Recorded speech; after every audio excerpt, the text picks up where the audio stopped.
It's all straightened out. Thank you. Welcome, everybody. We're certainly pleased to be able to bring this public forum to the city of Hartford. For those of you that have been paying attention to the work we've been doing with the 119K Commission, we've been exerting a traveling show, or what I like to call community conversations.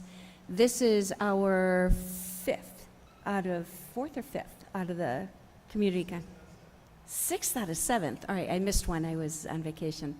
But the whole reason we've been doing the traveling show is so that we can hear from the stakeholders in the communities what they're experiencing and what they're seeing in their communities.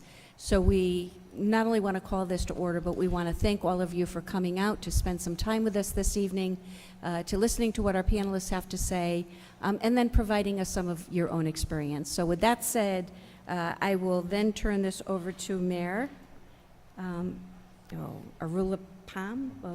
Arulapam, thank you. There it is. Thank you. Thank you, Mayor. It is great to be with all of you. Thank you for coming to the beautiful city of Hartford.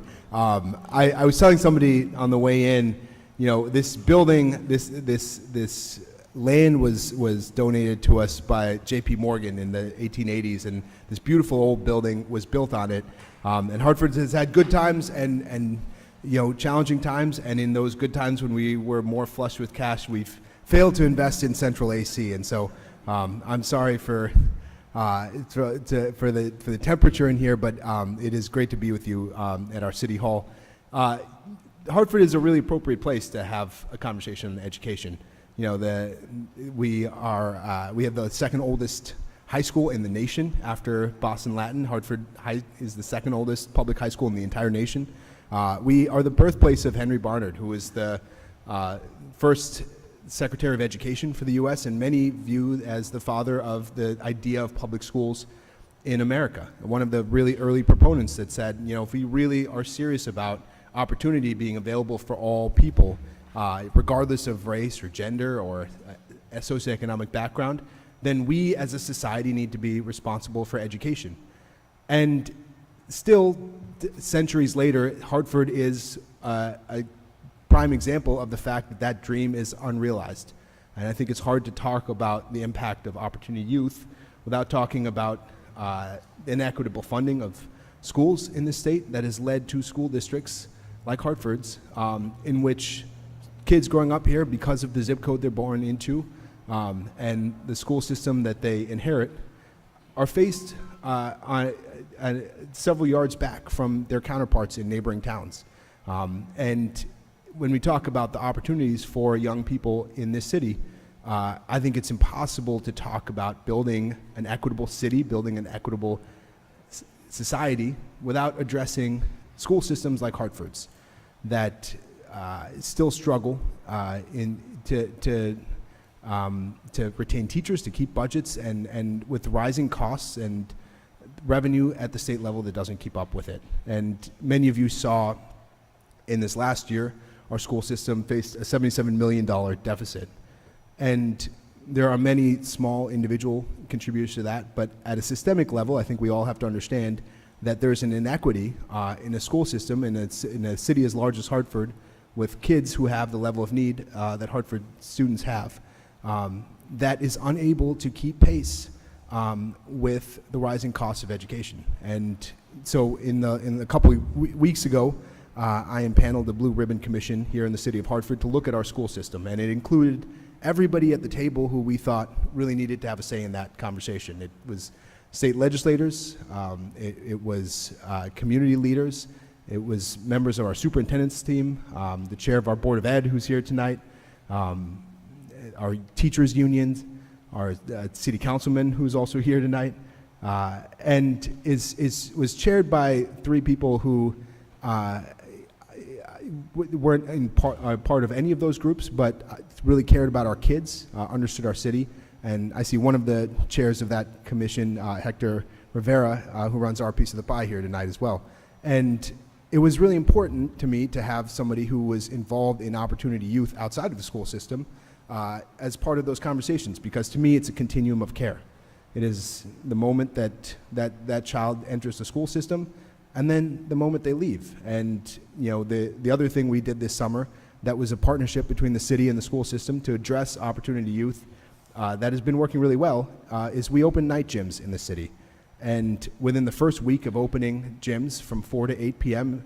in 6 different neighborhoods around the city, we had over 1,000 kids sign up, which to me is an indication that there is such a need to be engaged and involved from our young people. There's such a desire, thirst to be engaged and involved, and yet our systems are failing our young people when it comes to options to do so.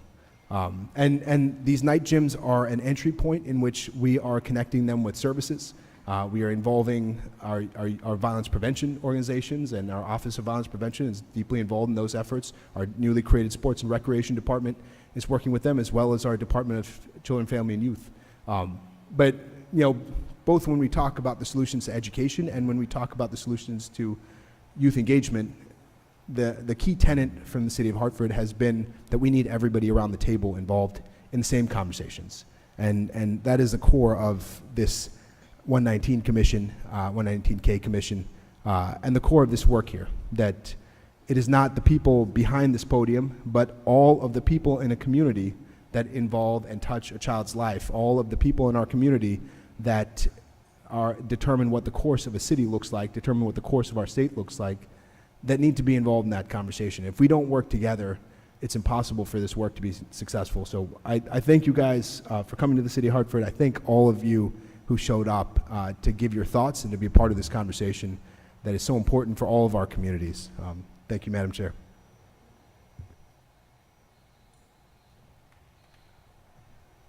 Thank you, Mayor. When I came in this evening, I first ran into the mayor. I said, Mayor, you know us more robust guys don't do well without central air conditioning. And he said to me, well, I actually had it in the budget for this year, but I was going to have to eliminate the CCM dues to pay for it. So I took off my jacket and said I would enjoy this beautiful space. We'd be just fine. So we just want to kick off sharing a little bit about the context of the 119K Commission, and in particular, talk a little bit about our process, because I think it's important. We do this at the start of every meeting, but it's important that people understand, both those of you who are here in the audience, but also for those folks watching at home, how they can engage with us and what the inputs are to our strategy, so people know, that this is work that is being done across various sectors with an opportunity for input from both people who just are experiencing these challenges, as well as those who are experts working in the various segments of the field that affect this population. So one of the things that we want to do is, at the end of this, we're going to publish an actionable multi-year strategy for Connecticut to get 60,000 young people back on track within 10 years. Now, that 60,000 number is no secret. If you look at almost 120,000 kids, that's reducing this population by half within 10 years. I think everybody on this panel recognizes that that is a difficult charge, but also one that we can accomplish by doing it together. And in terms of doing it together, I think that's the other point that you'll see on this slide that is so important, which is to complete a process that results in stakeholders organized to advance the strategy implementation. What that really means, you take the fancy wording out of it, although it's not that fancy, but what it says, there's a whole lot of people doing a lot of good work in this space, but doing it in a vacuum. And we want to make sure that we build a strategy that brings all of those people together and has them sort of in the same boat, all rowing in the same direction. We think that in many cases, we don't have to reinvent the wheel. In many cases, we have to bring things to scale and bring good people together and good organizations together that are doing this work and find a way that they can work together and feed off of each other, putting these young people at the center of that work to make sure that all of their needs are met.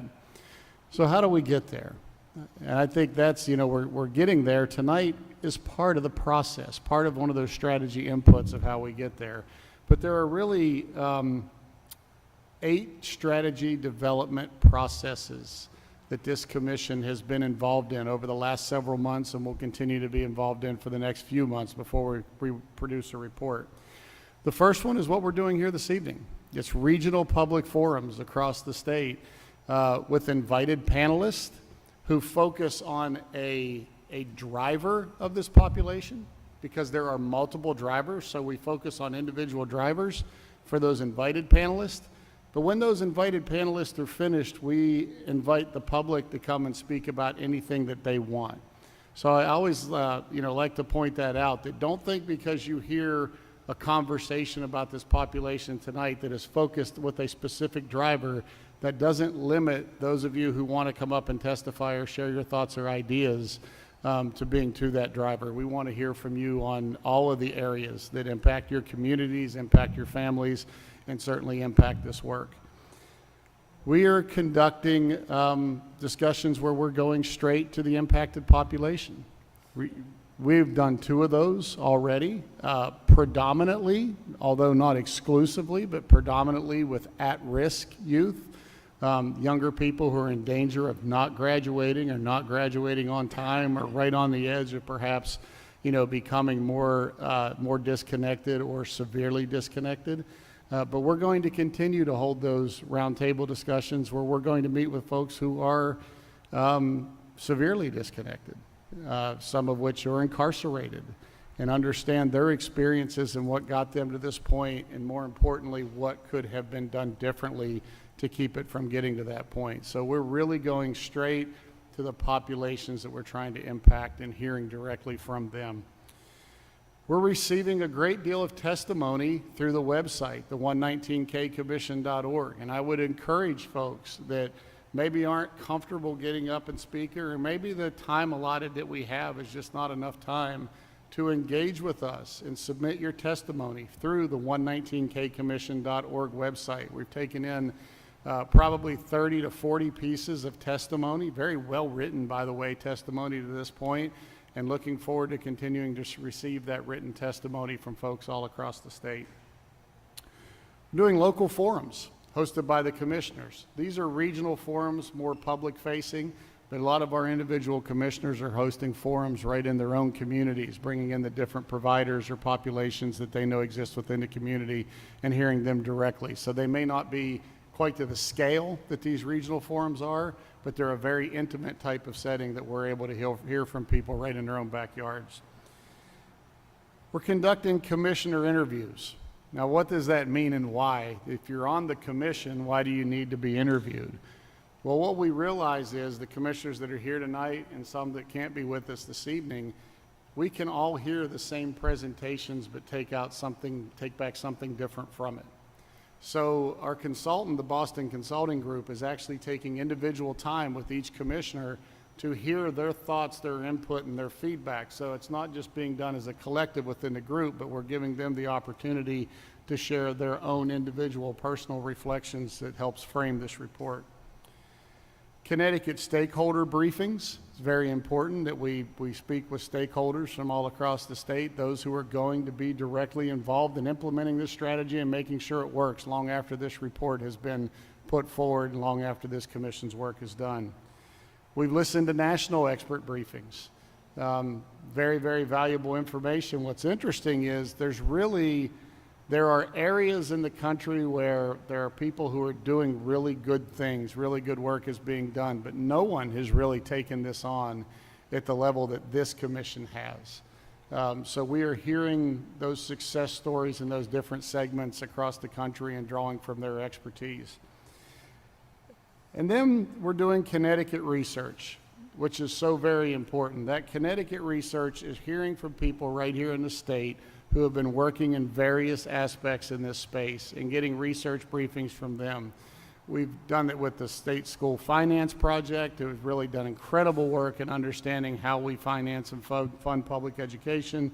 We've hosted briefings with the Boston Consulting Group, our own consultant, because in the incredible work that they did with Dalio Education that put out the report that identified this population, they also learned quite a bit about this population that wasn't necessarily in that report, that is able to continue to help shape our findings and our conversations going forward. and we've worked with the communities, community science and others. So those are the inputs to our strategy that we've done over these last several months and are going to continue to do, because we think that it's important that everybody is involved in getting their information to this commission, because it's going to take everybody involved to implement the strategy when it is put forward. So we want folks to have ownership. We want it to be for you. We want it to be for your communities. We want it to be for your hometowns. So at this time, I'm going to kick it back, I believe, is it going back to you, Andrew? I'm going to kick it back to our co-chair, Andrew Ferguson with Dalio Education, and we'll continue with the program. Thanks, Joe. And it's wonderful to see both a full house here tonight, but also so many familiar faces, friends in the audience, folks who I know, whether on behalf of state boards, on behalf of community-based nonprofits, on behalf of school systems, are doing this work every single day. So the intent tonight is to learn not just from panelists, but also those that are here tonight to share their views through public comment. So very much looking forward to it. You know, for those who've been following carefully, tonight is the second meeting focused on public education. Public education, of course, being such an important topic to the broader crisis we have in this state of how we are not raising all of our young people well, how we're not caring and loving for all young people in the state. To the mayor's point, how we aren't effectively serving all young people in this state. When we look at the numbers, 56,000 of our high school students are at risk of not graduating on time. That's 1 in 3 of all high school students. A month ago, we focused a lot on what's happening within our comprehensive traditional high schools as it relates to chronic absenteeism, as it relates to engagement, as it relates to students experiencing, as they would say, boredom in some cases. We really focused in on what's happening within the context of high school and what are some of the underlying systems and structures, including school funding, that support high schools and public education in this state. Tonight is to build on that conversation.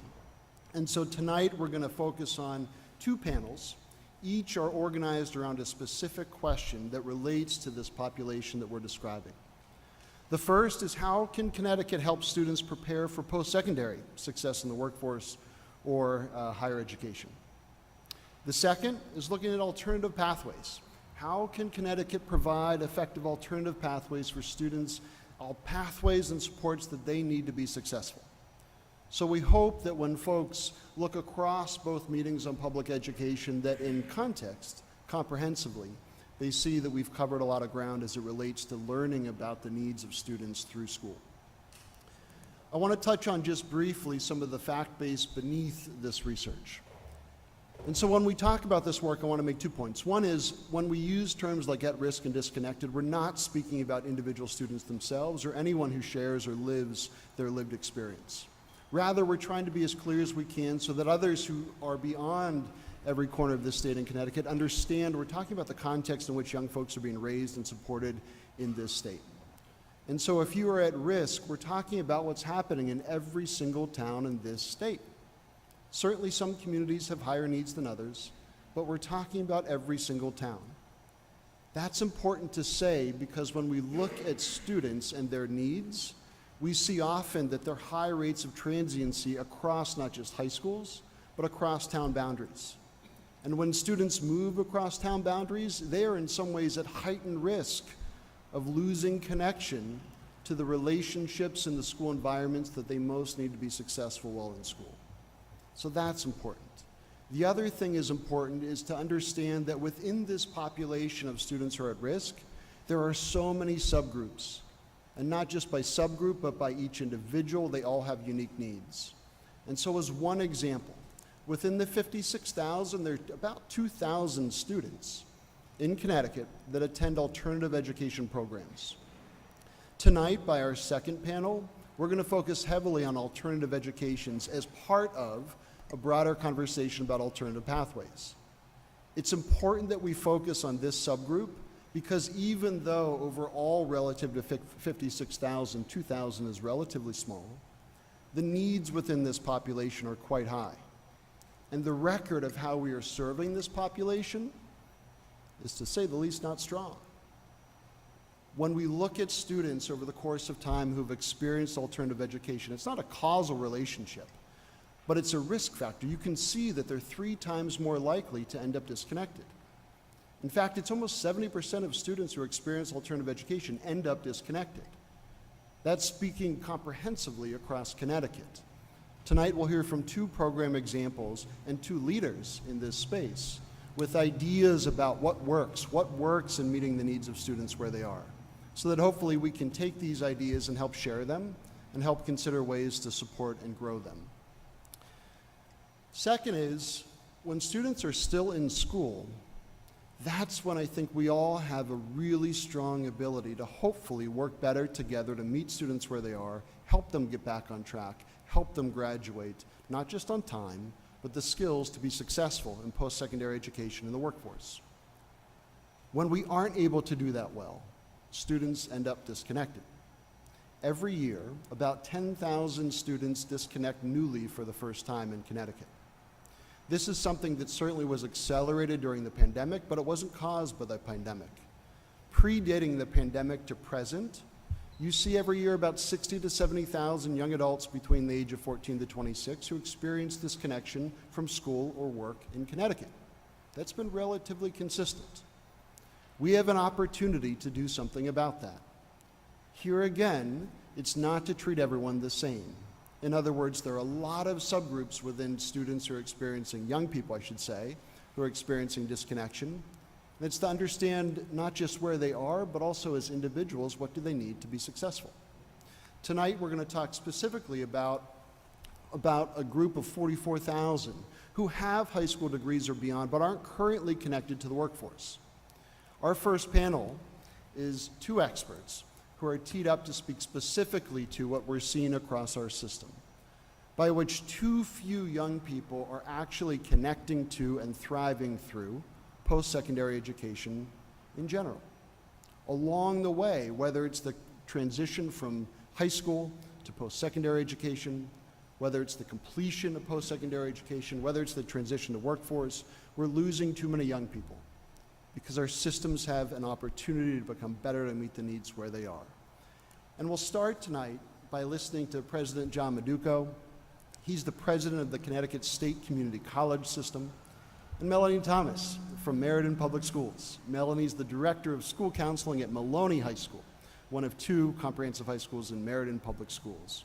The overarching question that John and Melanie will speak to is how can Connecticut help students prepare for post-secondary success in the workforce or higher education?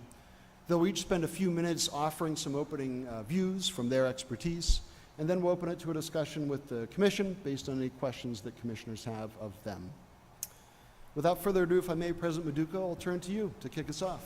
Yeah, absolutely. Good afternoon, Mayor Carbone, Chair Brown, Mr. Mayor, yourself here in Hartford, and obviously members of this esteemed commission. John Maduco, President, Connecticut State Community College. So, have my clicker here. Let's get straight to it. So, I want to speak to obviously why we're here, and obviously it's the disconnected youth. And I believe not just here in Connecticut, but community colleges have a special place in the higher education sector as it pertains to serving underrepresented but also low wealth communities. Right, so as CT State Community College, as we're known, we are the largest institution of higher education in the state of Connecticut. So we serve 25% of all undergraduate students in our great state, right? So that's really important. 2, we are a minority serving institution where north of 50% of our student populations are students of color or BIPOC, right? So when you're looking at the 119K data and what stands out to you is race, and I think we have to talk about that. We cannot take a colorblind approach to this. We have to look through an equity lens.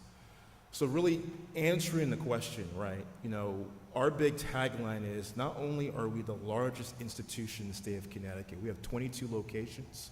We're in every corner, so there's access, because the comment that was made is when a disconnected youth moves, their circumstances change, right? And we have to think about that. But also, we're the most affordable. We're the most affordable college in the state of Connecticut, hands down. We benefit from our free tuition program per Governor Lamont's administration and the Great General Assembly. And last year alone, 52% of all of our students attended our institution without paying a nickel as it pertains to tuition and fees. Because we know often that with a disconnected community, and people trying to climb that ladder and better themselves, they have to choose between life and their education. We remove that barrier, right? So we really hang our hat on equitable outreach and support, right? So we have bilingual recruitment because, again, you have to add a colorblind lens to this work, right? So our marketing materials, our engagements are in Spanish and in English, right? We have statewide FAFSA workshops, so financial aid, right? The less money you have is the increased probability that Uncle Sam will provide a Pell Grant to go towards your education.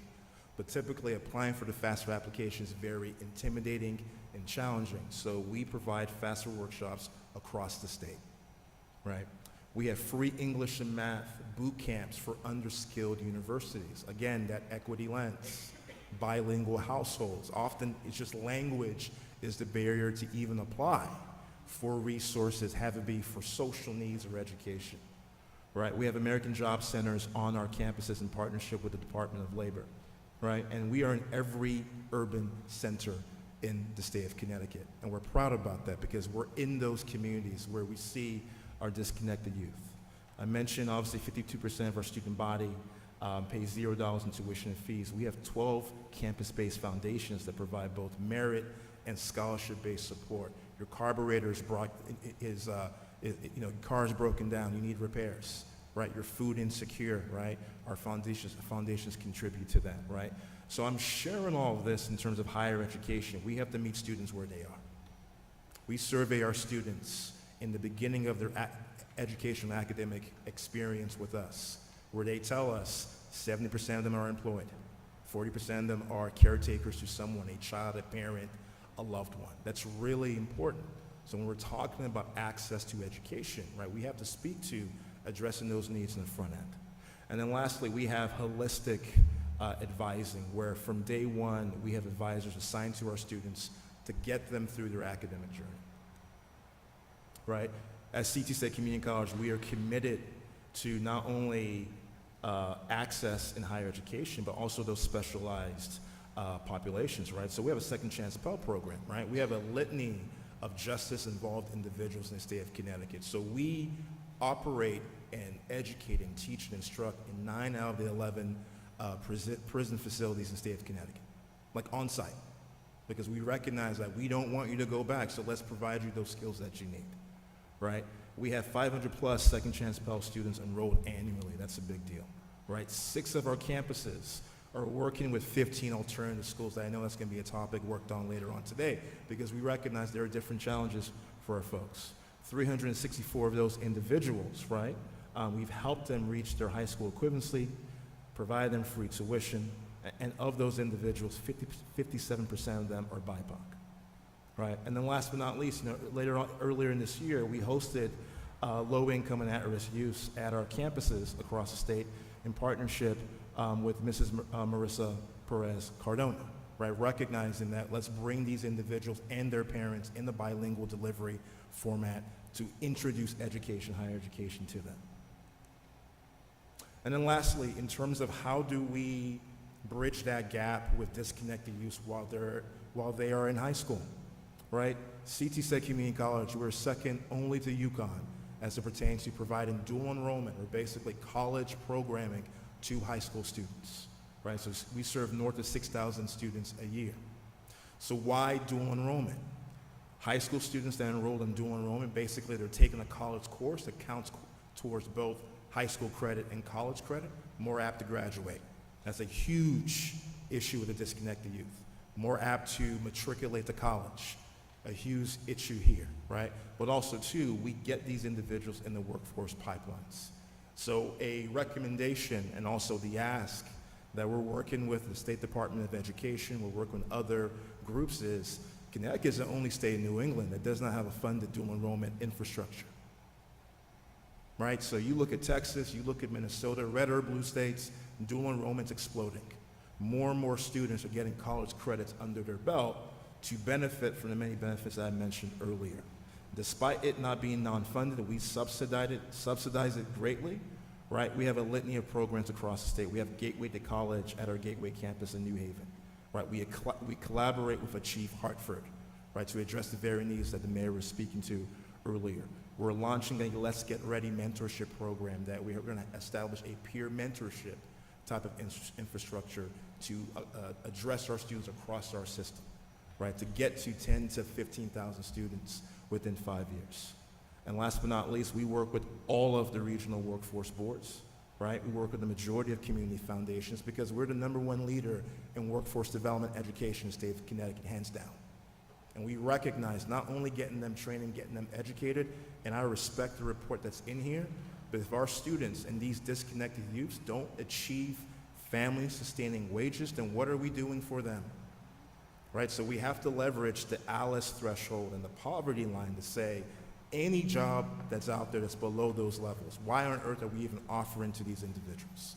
Because they're not going to break that cycle, right? So we are intentional in terms of our work, in terms of the people that we serve, but also meeting individuals where they are, right? And we have to adopt both an equity lens, but also an anti-racist framework, right? Because again, per Governor Lamont's administration, the study that his administration did, I believe in December, Connecticut is one of the most segregated states in the United States. Not a red state, not some of the states that make the headlines. Connecticut is one of the most segregated states in our country. And we know that there are 2 Connecticut's. And based on where you fall into that, it dictates your livelihood. Mr. Mayor, I believe Jeffrey Flax of Hartford Healthcare, when you take life expectancy between those who live in the city of Hartford compared to West Hartford, I believe there's an 18 to 20-year difference or delta based on life expectancy. Primarily black and brown communities and low income, low wealth, and immigrant, right? So again, as Connecticut State Community College, we are Connecticut's community college, right? We are for the people, we're the people's college. We know the work that we're doing, though not alone, is one of many, right, solutions that we have to augment and invest in and make sure it's accessible across the state. I thank you for your time.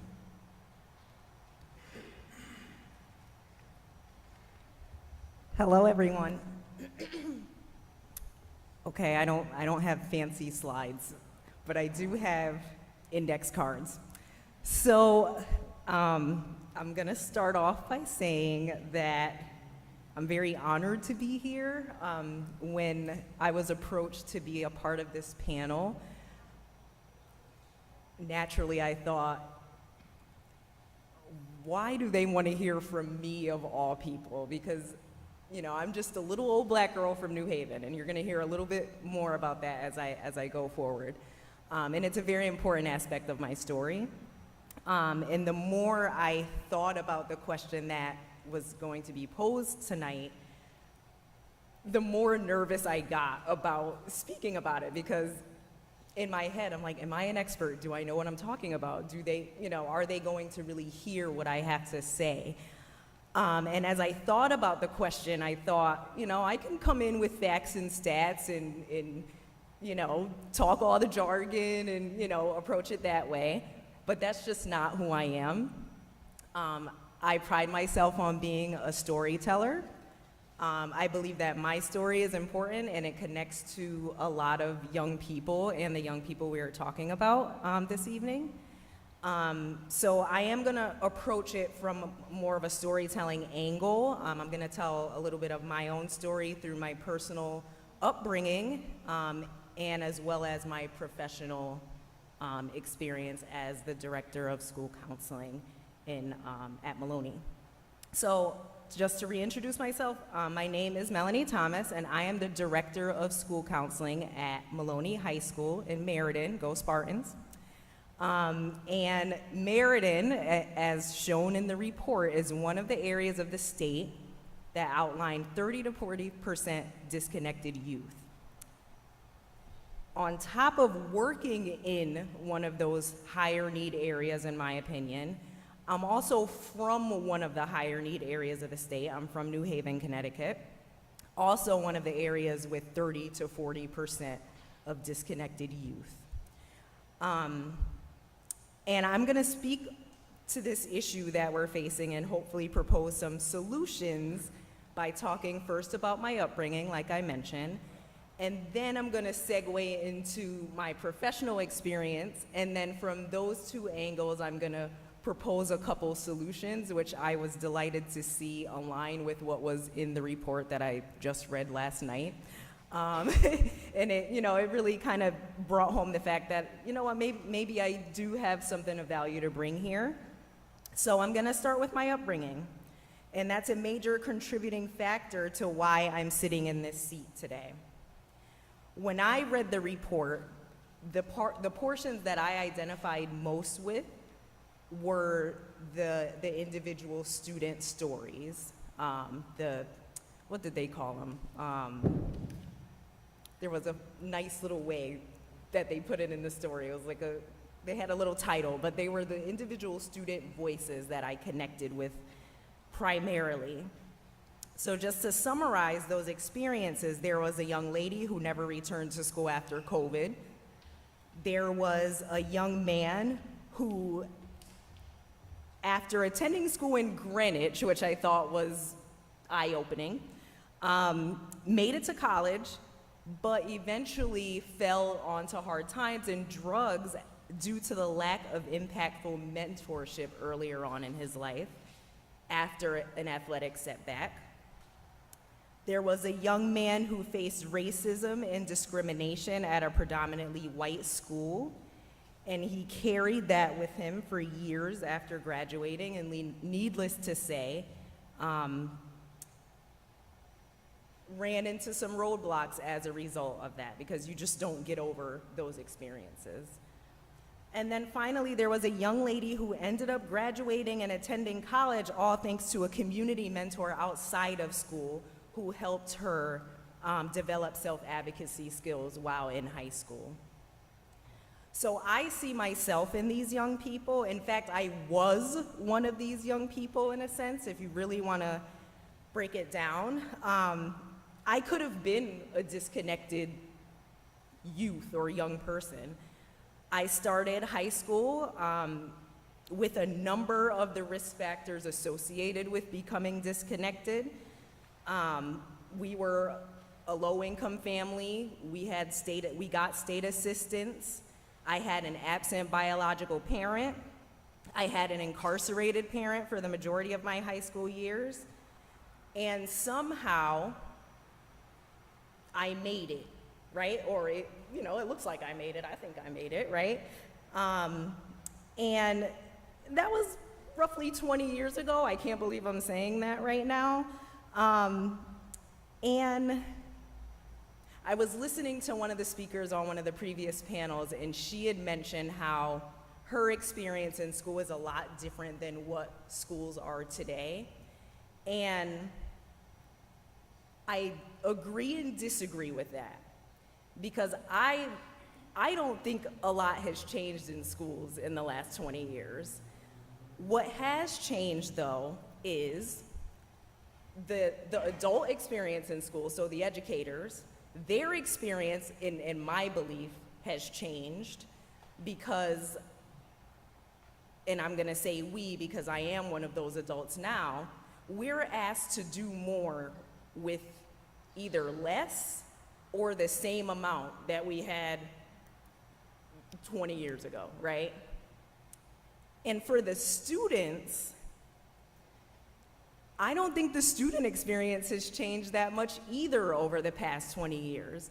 The one thing that changed for students, or one of the major things I will say, one of the major things that have changed for students over the past 20 years is their access to technology. And I'm gonna talk a little bit more about this later, but our systems cannot keep up with the rate of speed that the technology boom is happening. So those are the major two things, and that's a big change for kids. It's one thing, but it's a big change that impacts many things. So in my experience growing up in the New Haven public schools system, I believe there were three major factors that led me to become a first-generation college student and ultimately leading me to sit on this panel. So I'm gonna list them. So the first thing, no matter how broken my home was, and it was broken, my parents understood the value and power of education.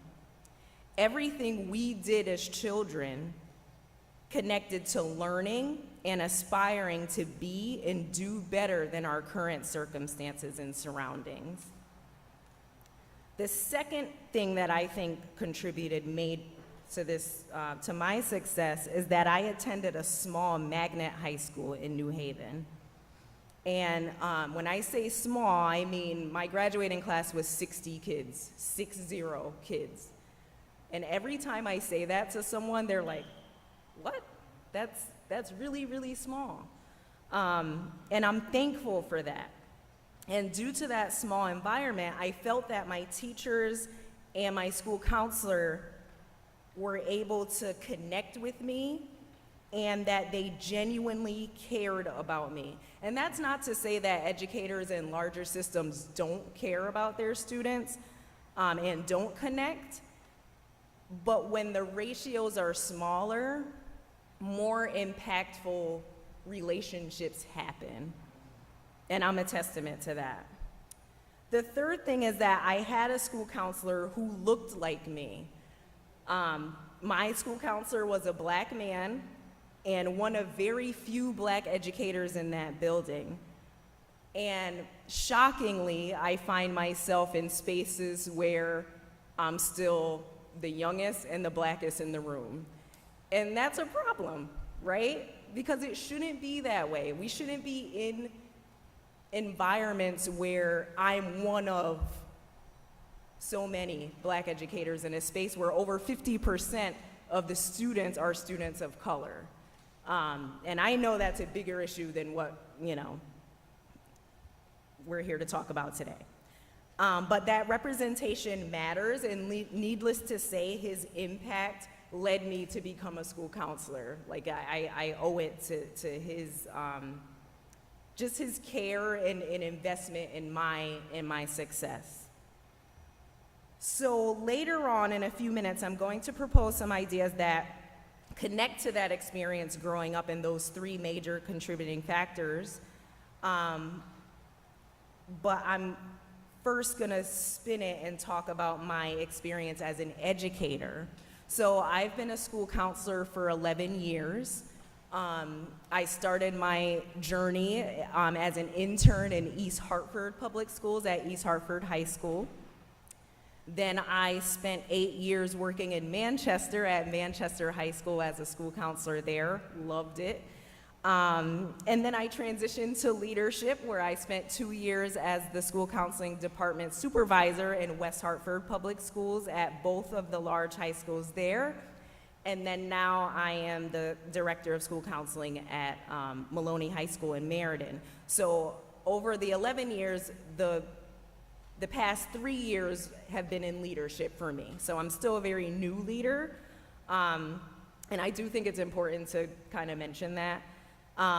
So over time, I've had the opportunity to work with amazing educators, and they all work hard to aid in the success of all students, and I say all with all caps.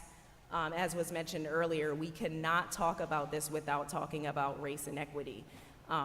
So I'm proud to have worked with educators who put that at the forefront of every decision made in the system. Two of the districts that I've worked in partnered with the RISE Network, and I know you had a representative from the RISE Network on the last panel, and those districts were Manchester and my current district, Meriden. And the RISE Network, I think, is a very important piece of the work that I do as a school counseling director. And the primary buckets of work that I've had experience in are 9th grade's transition support, so supporting students from 8th to 9th grade, and then transitioning to 10th grade successfully. And then the major area of my work is post-secondary planning. And in my experience with the post-secondary planning work, the structured and strategic focus on specific milestones are what make a school counseling department and a school as a whole successful at setting students up for success after high school. However, with that said, even with these systems in place and partnerships in place, there are several factors that impede the progress for many students who eventually become disconnected. And I've narrowed them down to what I believe to be three major buckets, okay? So the first area or bucket, as we're talking about, is the lack of engagement and connection to school. And this is due to a variety of factors that are of no fault to these students. Like, I do want to say it's not their fault, and quite frankly, high school is a little too late to start tackling the issue. By the time students reach high school, a lot of times it is too late. And that is something I battle with every day. But this lack of engagement and connection to school, due to a variety of factors, including but not limited to their parents who may not understand or have the capacity to be invested in their child's education, which is at no fault of theirs. They have their lives to handle. They got to put food on the table, like my parents back in the day.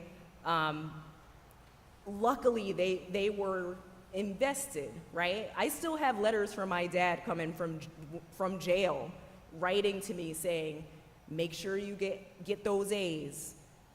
Don't come home with a C in math. Like, I was scared. Like, my parents instilled, I don't want to say fear because that's not the best word to use, but they instilled that school is important and school is going to take you far. So you need to be serious about your education. Sometimes these students need to focus on more important than what they perceive to be more important and pressing things, like helping to provide for their families, whether that's financially or otherwise. Maybe they need to watch children or, so on and so forth. Mental health needs that are crippling, like anxiety and depression. And then, as I mentioned earlier, inappropriate access and use of technology, whether that's through gaming, social media, you name it. Technology has a huge impact, in my opinion. And I'll take that further and say that the school structures have not adapted to the short attention span that these students have in this generation, because they need that instant gratification, right? And I don't think our systems have adapted to that. I think we're working on it, but it's just moving so fast. The second bucket is, and I think this is probably one of the major ones that I think is kind of low-hanging fruit. There is limited training on careers outside of the 2 to 4 year college pathway for both staff and students.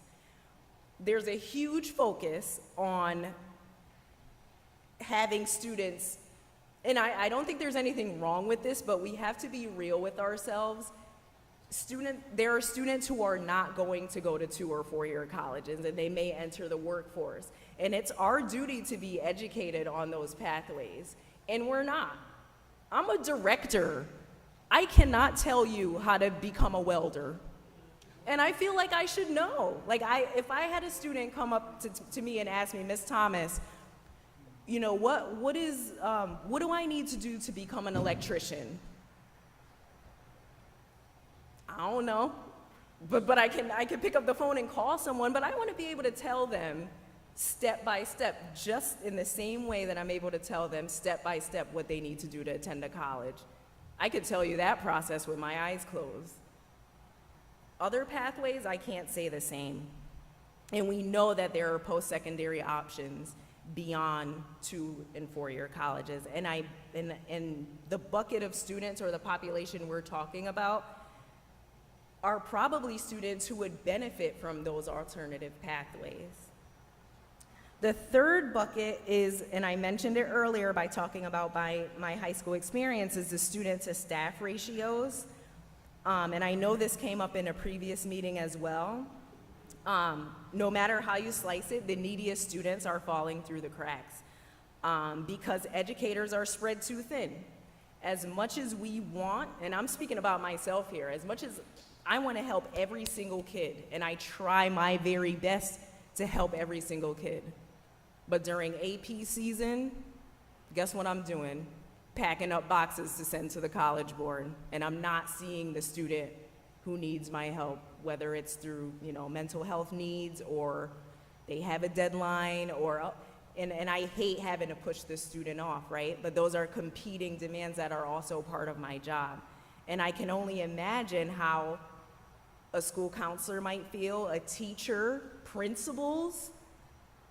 I couldn't imagine being a principal. I don't even want to get into that. But we want to support every single student with 100% effort and focus. And like I said, we don't have the capacity due to the competing demands professionally and personally. A lot of times I tell people the only reason I'm able to do my job as well as I do it is because I don't have a family. I have a dog. That's it. My dog can wait. I don't have a kid at home saying, "Mommy, mommy, I need this, I need that."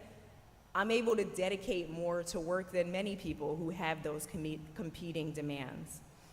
So in closing, and I apologize if I went over time, I thought this was going to be succinct, but clearly it's not. I'm going to suggest areas of work to consider in order to achieve the goals of the 119K Commission based on my personal and professional experience. One of the major things I believe we struggle with in Meriden, and I know it for a fact because I've seen it over the past year, is our parent involvement of the students that we're trying to reach. We need to increase and revamp, get creative about parent outreach and education about post-secondary pathways, and as Dr. Maduko said, in multiple languages, right? Because we have a large Spanish-speaking population in Meriden. So I can only imagine, I don't know what the statistics say, but I wonder what the multilingual learner percentages are in the disconnected youth percentages. They face many, many barriers, and their parents too, because they, maybe they're new to the country, or maybe they just don't have the language skills to feel comfortable coming into the school buildings. We need to find out how to connect with them and present information in ways that all parents can understand and access, as well as their students. The second piece is to enhance and develop more training and partnerships that provide insight and connection to non-college degree pathways, so talking about trades, military, workforce, you name it. The third is to develop and enhance programs and structures that adequately meet the needs of today's technologically advanced students. We may not be able to reduce class sizes, but what can we do with what we have? The fourth thing is to increase the number of mental health professionals in schools at all levels. And I know that costs money, but we need it. We have one school social worker at Maloney for 1,400 kids, roughly. One. I don't think I need to say anything else about that. We need more. We need more. And then the last thing is to enhance recruitment and retaining efforts for staff of color in not only the more diversely populated schools, for all of them. Representation is important, not just for Black and brown kids. It's important for everybody else too. Thank you very much. Thank you, Ms. Thomas. President Maduko, if I may come back to you, the point you made about Connecticut lacking the dual enrollment infrastructure that's necessary for this population. Could you say a bit more about what would be ideally the infrastructure in dual enrollment? Yeah, so in other states that I've served in a similar administrative capacity, so I have to be in Minnesota, the K-12 system, the Department of Education in Minnesota, they basically receive the funding, and then therefore they can partner with individual colleges to provide the dual enrollment experiences. And we don't have that in Connecticut right now. In Texas, it comes locally from, local taxing districts, right? I think having that in place gives a leg up. Now, we're being proactive in terms of we're expanding our eligibility, right? So we want more individuals to be eligible to benefit from dual enrollment, right? Versus closing doors on them. And then also, too, ensuring that every dual enrollment student can benefit from the college services. So on our campuses, we have a mental health counselor on the majority of our campuses. We have food pantries. We have holistic advising and wraparound support services that these high school students would also be able to benefit from, and therefore helping them in high school as well. So I think it takes a village, right? And we know that dual enrollment, we've seen the national data in terms of the increased success, retention, persistence, and ultimately, matriculation to colleges and universities.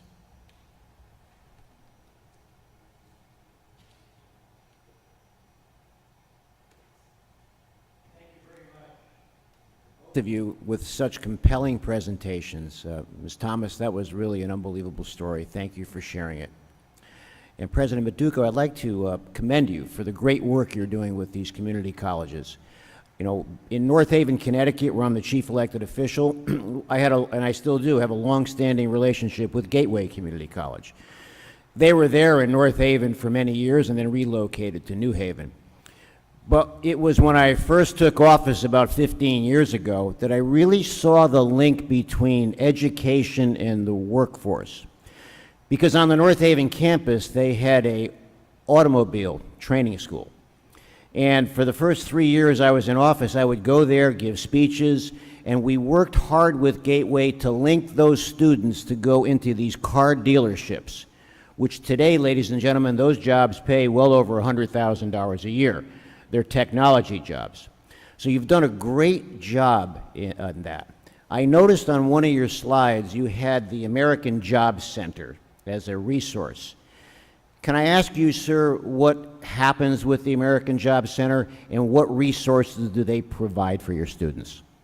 Yeah, and thank you for for your kind words. And we're still in North Haven, so we still provide automotive technology, and we do great work there. In terms of American Job Center, so kudos to Commissioner Bartolomeo in terms of her initiative and leadership. But the American Job Centers are not only available to our students on our campuses; they're open to the public. And you have everything from how to apply for a job, interviewing skills, how to create a resume, the LinkedIn, all of those kind of essential and soft skills that help an individual be more competitive and marketable as it pertains to applying for the job. Even with the skill set, right? Applying for the job, going to an employer to talk about yourself and tell your story is extremely intimidating, right? So career advising and career services is everything, right? That's the glue. That's the glue to give that individual the confidence to walk into any employer, share their competencies, share their value, their worth, and hopefully they're able to obtain, a family-sustaining career. Okay, can I continue? Thank you. So next month we're going to be in New London with Mayor Passero in his town, and we're going to be talking about workforce development. So I wanted to ask you, sir, if what you just described can be enhanced by organizations around the state called Workforce Alliance. In the greater New Haven area, I'm chairman of the municipal board for Workforce Alliance. Now, they do many of the things that you just mentioned, but they seem to take it maybe a step further and bring individuals in and promote different sectors where they think they could fit. Would that be an enhancement, do you think, to the community colleges and to the American Job Centers? All the above, I think also too with our K-12 partners to help to Ms. Thomas's comments, also help educate our educators and our high school counselors in terms of the litany of workforce-related opportunities out there, have to be conventional or unconventional, right? So it definitely takes a village. And again, we do great work in Eastern Connecticut in terms of the EWIB, and we're one of the leaders in manufacturing when it comes to General Dynamics. So the more the merrier, because I think the more inputs they're getting from all of us, right? Those are the rising tides that these disconnected youth need from all of us.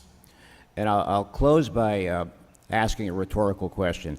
I often wonder, even as the chairman of our board in the greater New Haven area, if we're doing enough to create awareness of what is available through the various workforce alliances, and I believe there's 5 across the state of Connecticut. Perhaps we should be doing a better job in marketing ourselves in terms of what we should be doing.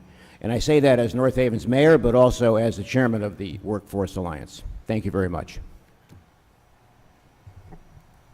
And if I may, to Ms. Thomas, I'm writing a lot of notes as you're talking because you're hitting all of those things that I hear. My husband was a special education teacher.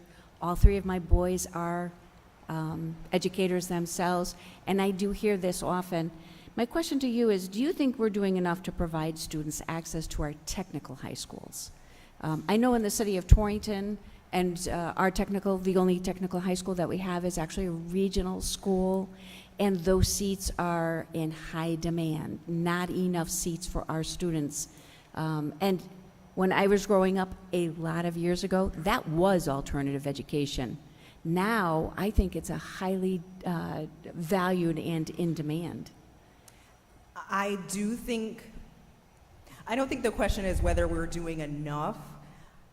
I want to say we need to rethink the way that we provide these opportunities, because like you said, it's in very high demand, and as students become more privy to the fact that they don't want to be in a lot of college debt, and they start to seek opportunities where they can make money with less years of schooling, which I think makes sense, we need to think about how do we bring the aspects of technical high schools that are appealing to the traditional high school model. So, like, how do we embed that into, a Maloney High School, for example?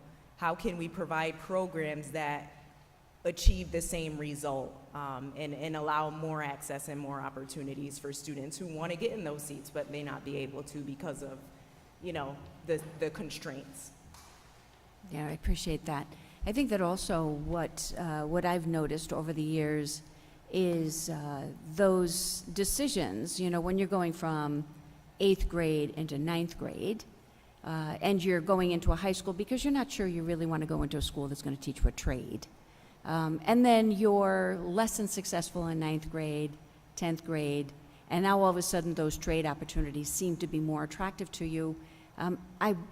I worry that we're not providing a pathway to change course at those later times in high school career. And I don't know if our community colleges might be able to fill that gap. But I do wonder from your perspective as a counselor, if those opportunities are available, if that would be something that you could put in your toolbox. I think that would be amazing. Like, in a perfect world, I view the transition from 8th to 9th grade as an exploratory period.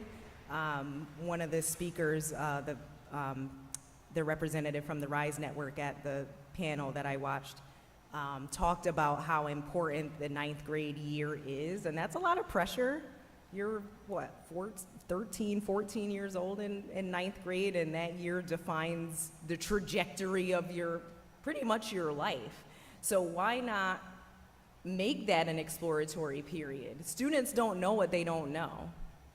And they definitely don't know what the adults don't tell them, because we don't know, right? So if we provide opportunities for them to explore and really identify what their interests are, because a lot of times it's not going to be found in the AP World History textbook.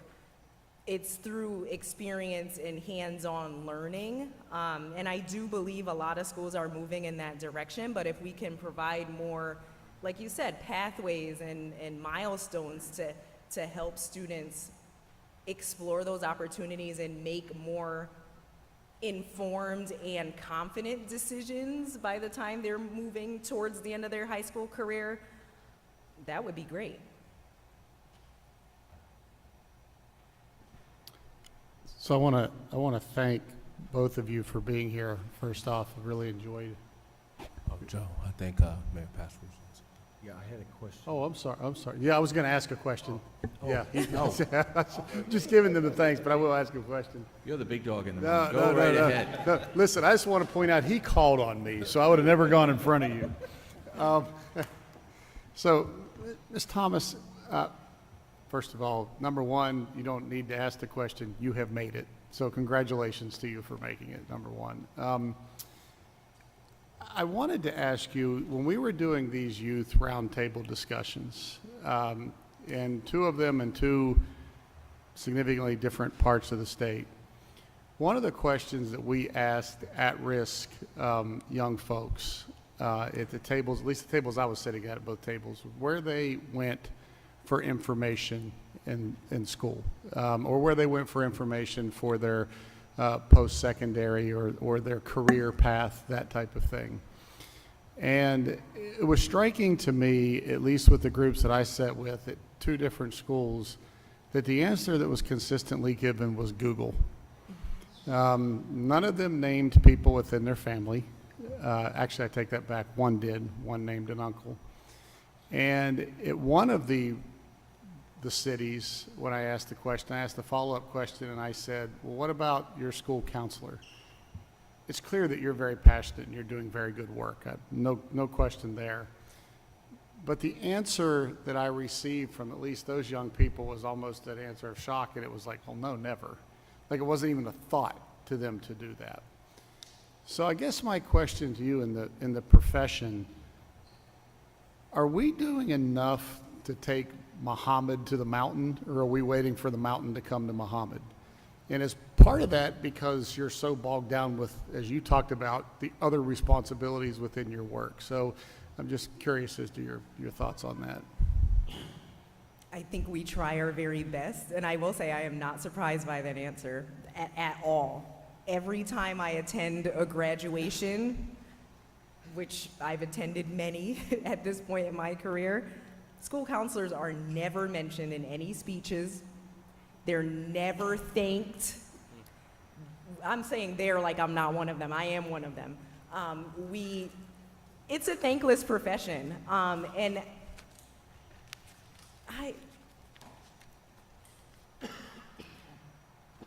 I don't think the structures allow us to do our jobs in the way that the job is intended. Schools have changed so much, and the workload becomes more and more and more and more. Like if I could have it my way, I would never coordinate an SAT or AP exam ever again, right? But that's part of my job, and it's a huge part of my job. For the school counselors on my team, they're amazing. And I also know that they have huge caseloads. You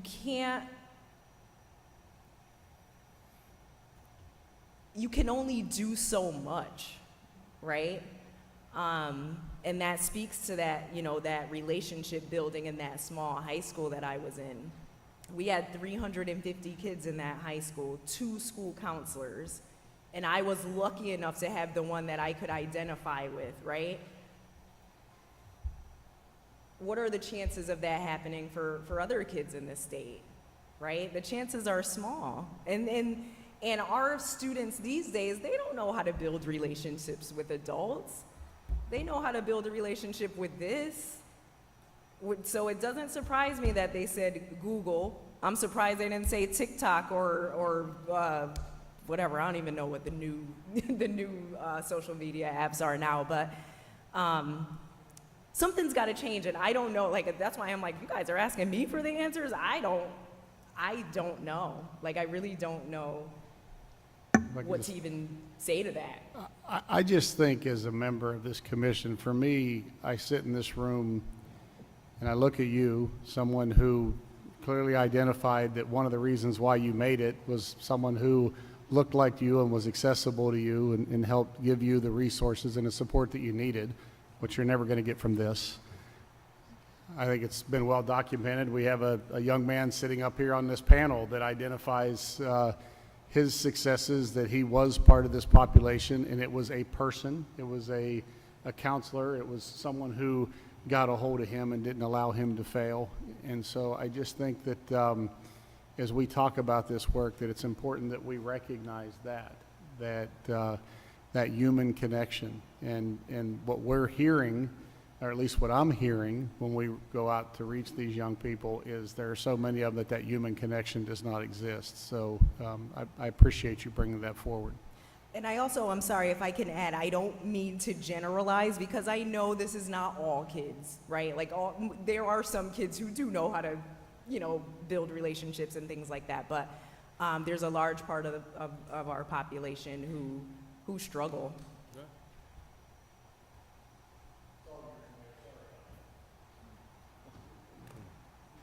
That's fine, thank you. I think Josh is waiting too, so I'll be brief. But first I want to say thank you to both of you for your testimony. I'm old enough to remember shop classes in high school. I don't know when they went away. I remember I used to substitute, and I'd always inevitably get to substitute the shop class, which was the hardest class to control the kids in. But I don't know when they went away, but I'm not sure that was such a good thing. And I almost wish for New London that our high school still had those programs.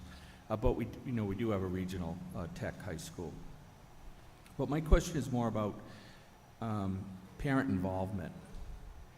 And certainly from your life experience, I just wonder if you could elaborate a little more on when a child doesn't have that family behind them, and there is no opportunity for parent involvement for any number of reasons you can imagine. That's a difficult one. And in New London, when we lose a child, inevitably there isn't a family behind them. We also have over 300 children in our school system that are homeless. That doesn't mean that they don't have parents involved. The whole family unit may be homeless, but they may be literally on their own as well. So I think that's a real impediment, and I wonder if you could expand a little on, if you have any ideas on that. The answer lies in building a village, right? If a student is lacking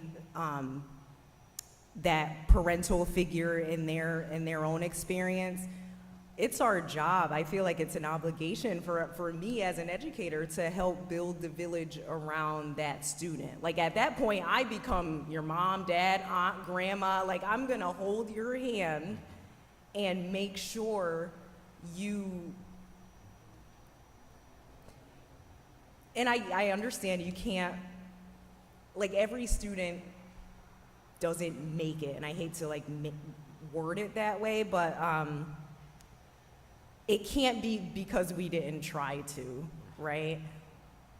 We need to exhaust all the efforts, right? And that's why I'm passionate about building my team, so that they can identify who those students are. And that's where data systems come into play, like constantly looking at data, looking at trends, looking at patterns. Like, what are you noticing about this kid? Okay, let's dig a little deeper. Let's do a home visit. Let's find out what's going on with this student, and then fill in the gaps where they need. The worst thing we can do for a student is assume, right? We gotta come in knowing what they need, and hopefully kind of build the bridge and fill in the gaps where they need it, so that if they do, let's say the student chooses to,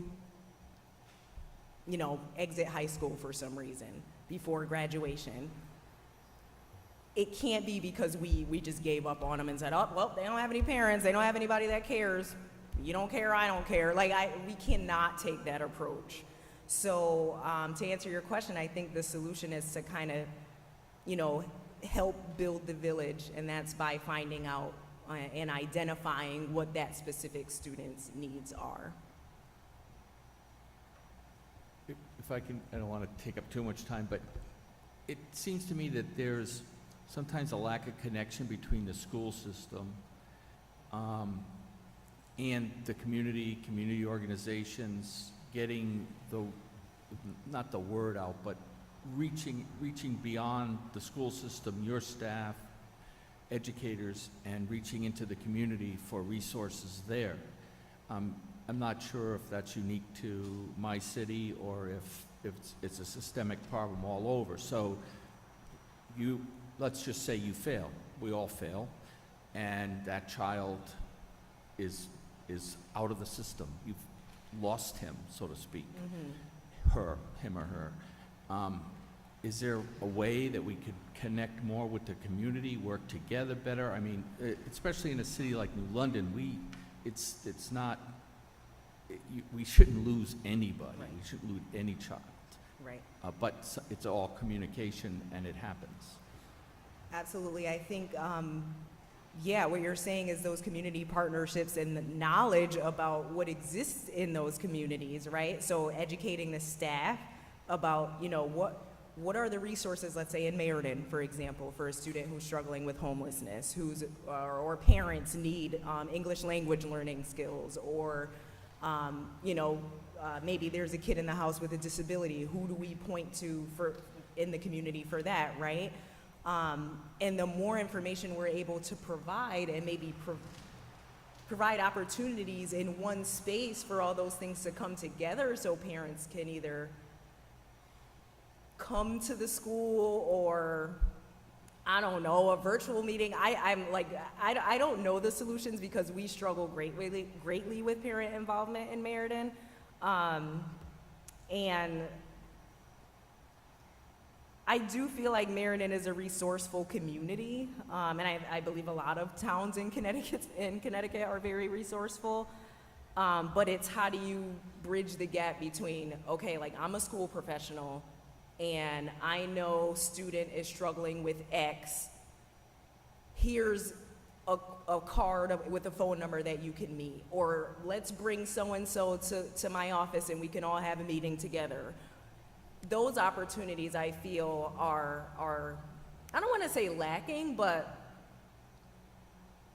it's a struggle for some reason, and I can't pinpoint why that is, because I know that in a lot of the schools that I've worked with, that the organizations and the connections and the resources, they're there.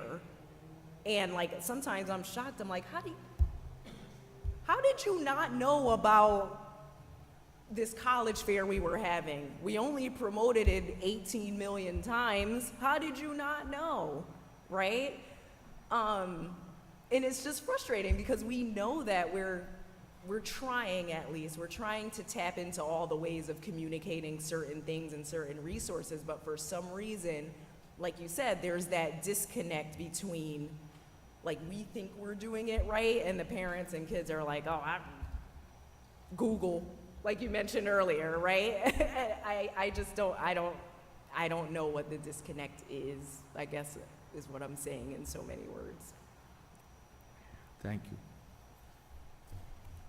Quickly, couple things. So I was gonna, the first question I was gonna ask is what we were doing for those that are disconnected and disengaged, that are getting into our community college. And I will like to tell you, sir, I was impressed.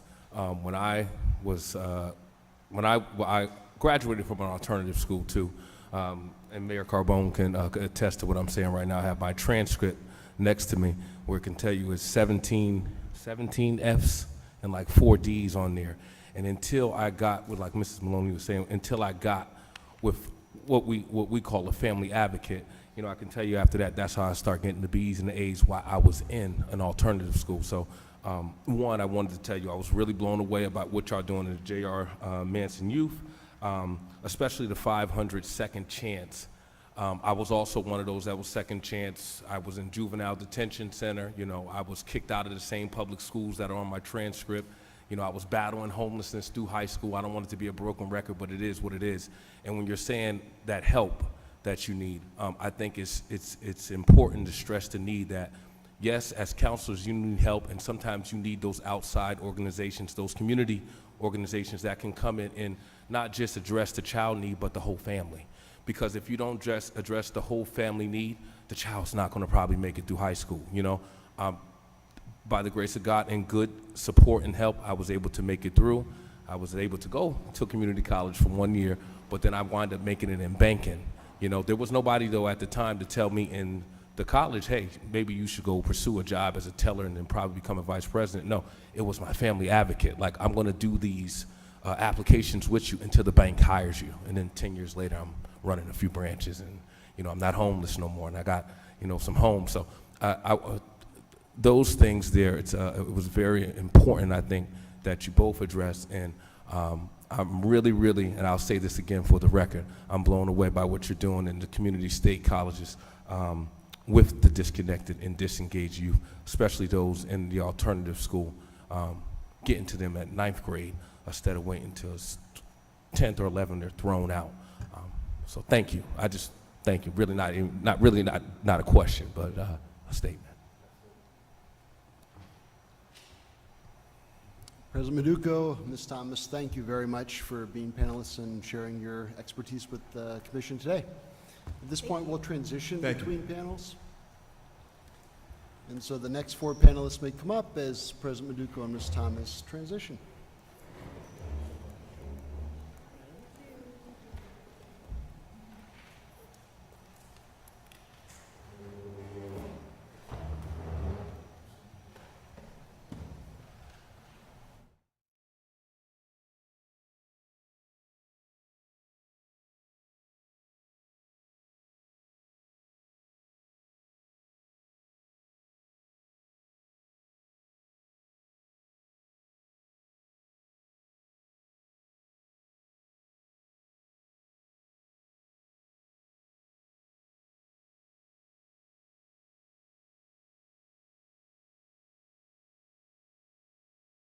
Appreciate just how full the room is here tonight. You know, from my vantage, I see a few empty seats for those who still are looking for seats, so please, you know, feel welcome to take any seat that's available. The second panel for tonight. So the organizing question for this panel is to look at how can Connecticut provide students alternative pathways, alternative supports that they need to succeed. This includes both alternative education programs, but also more broadly, innovative strategies, different ideas for how to adjust school time, flexible hours, so many other ideas that I think we'll hear from the 3 invited panelists tonight. In no order, Gerard Dawes is from Our Piece of the Pie. He runs OPP Academy in collaboration with Hartford Public Schools. Ed Fergerar is the principal of Synergy, an alternative education program at East Hartford Public Schools. Najee Krishnan is the Chief Performance Officer of the Connecticut State Department of Education. Prior to that work, Ajit also has spent many years in adult education and different systems across Connecticut. So thank you all for being with us. If I may, Gerard, I'll turn to you to kick us off. I have a PowerPoint. Yeah, all right. If your clicker doesn't work, I'll trade you. All right, here we go. All right. Good evening, Commissioners. My name is Gerard Dawes, and on behalf of Our Piece of the Pie, I would like to thank you for allowing me to share our alternative education model for overage, undercredited, disconnected youth. Opportunity Academy, also known as OA, is a small learning community dedicated to serving disconnected youth. Upon referral, students must participate in an interview that provides us with the appropriate information to create a strategic entry plan. Parental engagement is key. Parents, guardians, or either caring adults must attend an interview even if the student is over the age of 18. In our model, students are paired with a youth development specialist who sets goals with them, ensuring adequate pacing for credit accrual.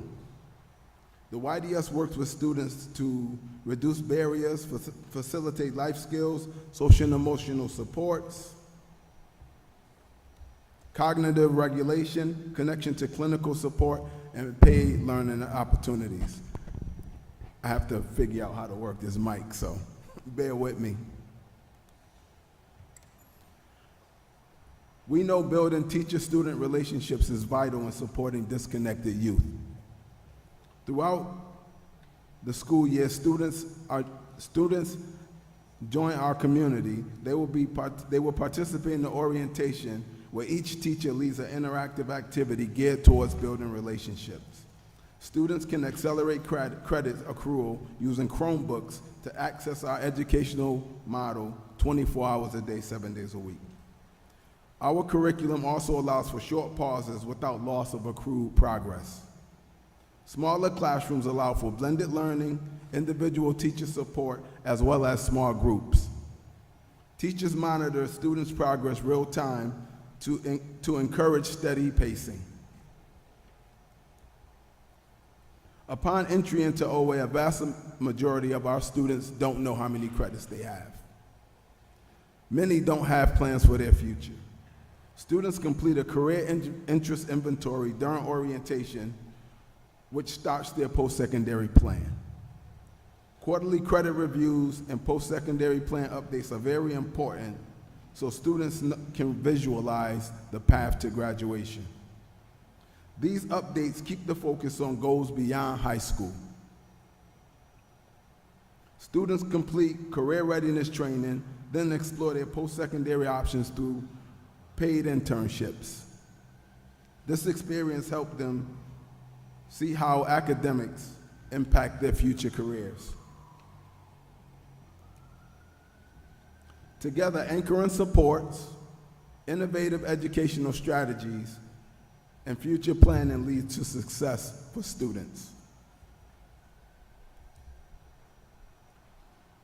Investing time in our students help the students envision their future motivates them to get better grades and graduate. Our results demonstrate the Opportunity Academy model works. The results of graduation are evident in significantly higher wages. High school graduates contribute more through taxes and need fewer government-funded supports. As students find success and move out of poverty, they help prepare the path for their children and families to gain economic independence. As you can see on this slide, alternative education models cost more money than provided by school districts. We would like to advocate for finding a way to have more money follow the student by changing the funding model to one that recognizes overage and undercredited students' unique needs and provides the supplemental funding to meet those needs. Let me share a story with you about one of our students. JP faced numerous barriers that led him to become chronically truant after attending several high schools that did not work for him. At the age of 18, JP joined Opportunity Academy, needing 10 credits to graduate. His YDS believed in him, and JP started to believe in himself, accepting the supports and persevering. After graduating, JP followed his post-secondary plan and enrolled in OPP's WIOA-funded manufacturing program at Asnuntuck Community College. And I am happy to share with you that JP received his certification and is currently working in manufacturing with a livable wage.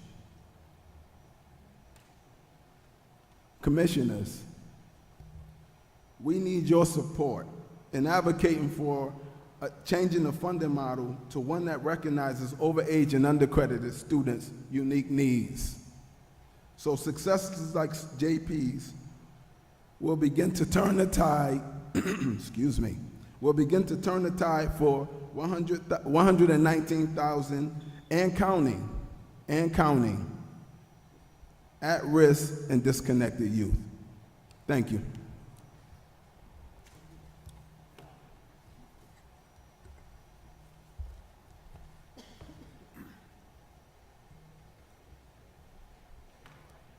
All right. So good evening, esteemed Commissioner. I'd like to first start off by thanking you for inviting me here tonight to represent alternative education along with my colleagues who work to address the... Sorry, thank you.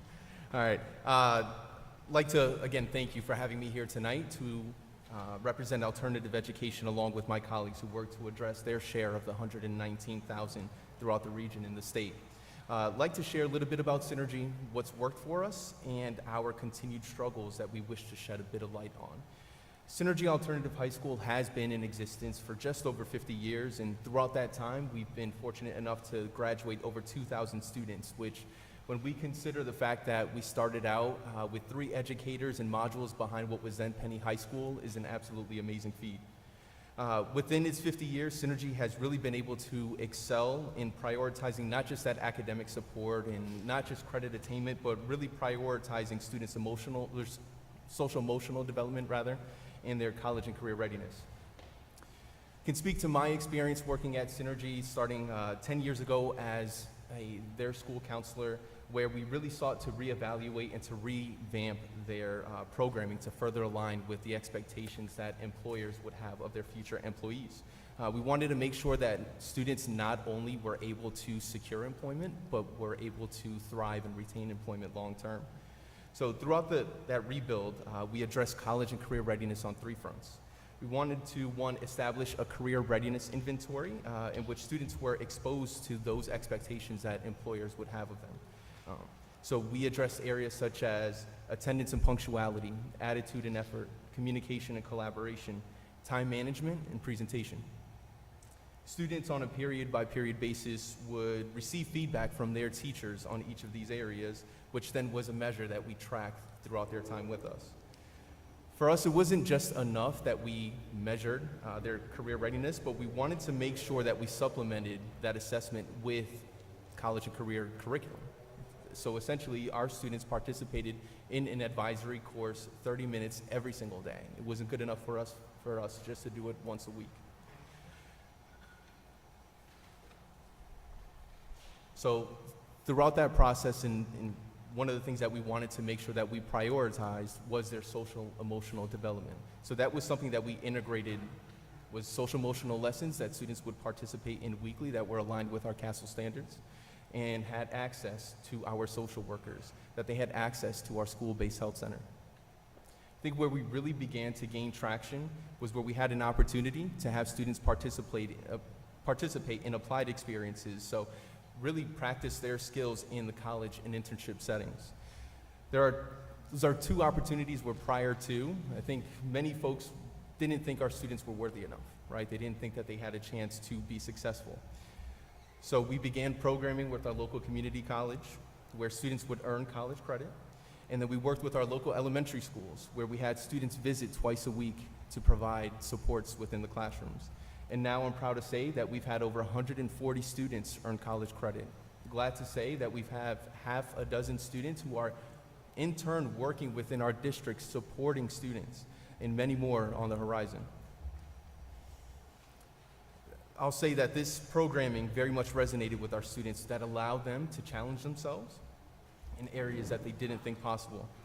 I could think of a few students, but namely Jordan. Jordan, who was a former honor student in the middle school, a student who came to us, was incredibly capable, but not working to their potential, struggled with attendance, chronically absent through grades 9 through 12, came to us at the beginning of midway through their senior year, but was able to develop relationships with our staff quickly, and those folks who in turn championed for him. He ultimately returned to us for a 5th year, participated in Student 5.0 college and career readiness workshops, worked with East Hartford Works, and earned a position with Raytheon Technologies' manufacturing pre-apprenticeship program. Could say that Jordan has since completed that program. He has been working for Raytheon for just over a year now, and he is earning well over $30 an hour at just 20 years old, which is an amazing opportunity for him. I think since our programming has only grown, right? I think it's largely in part due to the relationships that we have with stakeholders in the community.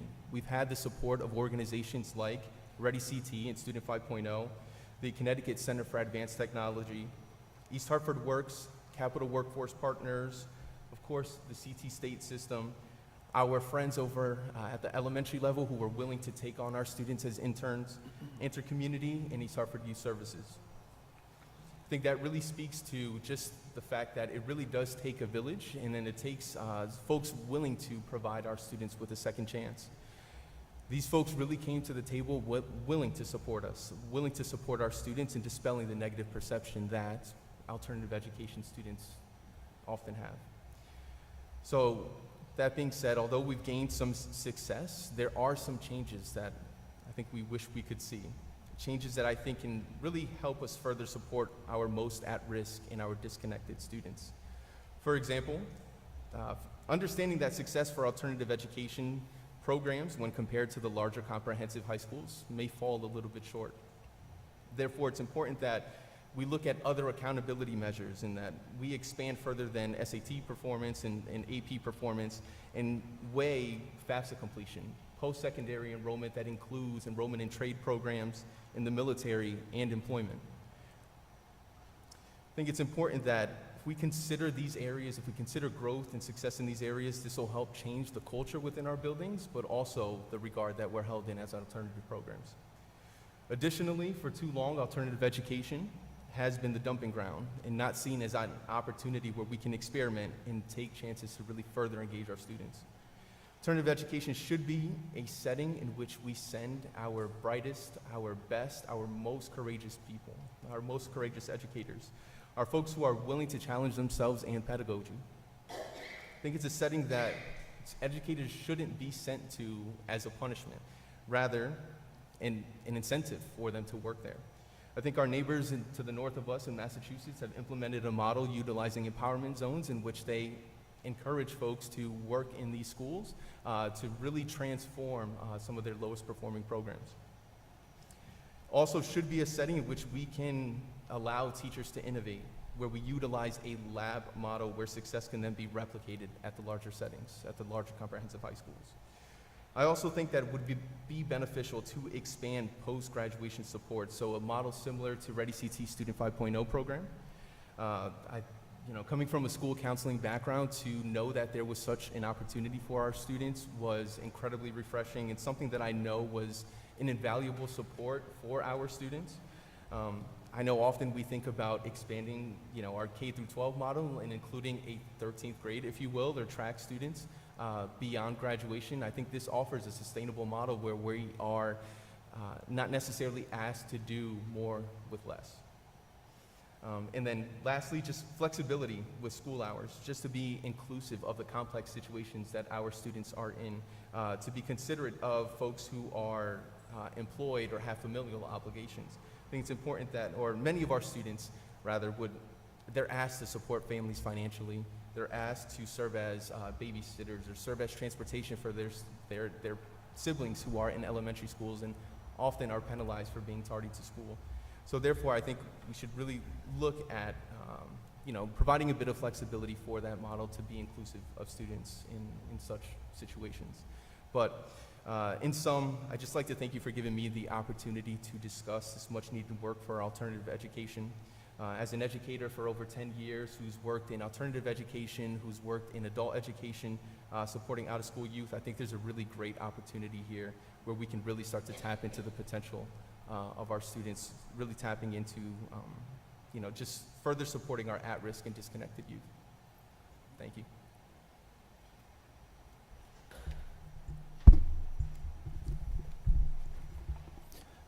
Thank you.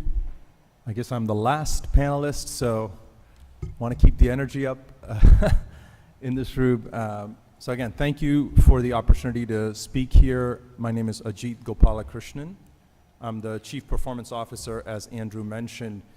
And Andrew, I remember our conversation, I don't know, was it like a year and a half ago, when we talked about this potential study through P20 WIN, and I'm thrilled that that work happened and we were able to get such a broad perspective of the challenges of the 14 through 26-year-old youth. And I'm really glad that in this perspective, we're looking at the full education spectrum, because obviously many of the students or individuals being discussed here are not in public school. They have left public school and they're in the community. So we're part of the solution, but we're not the only solution in K-12. So I think I'm glad that the full spectrum is being presented here.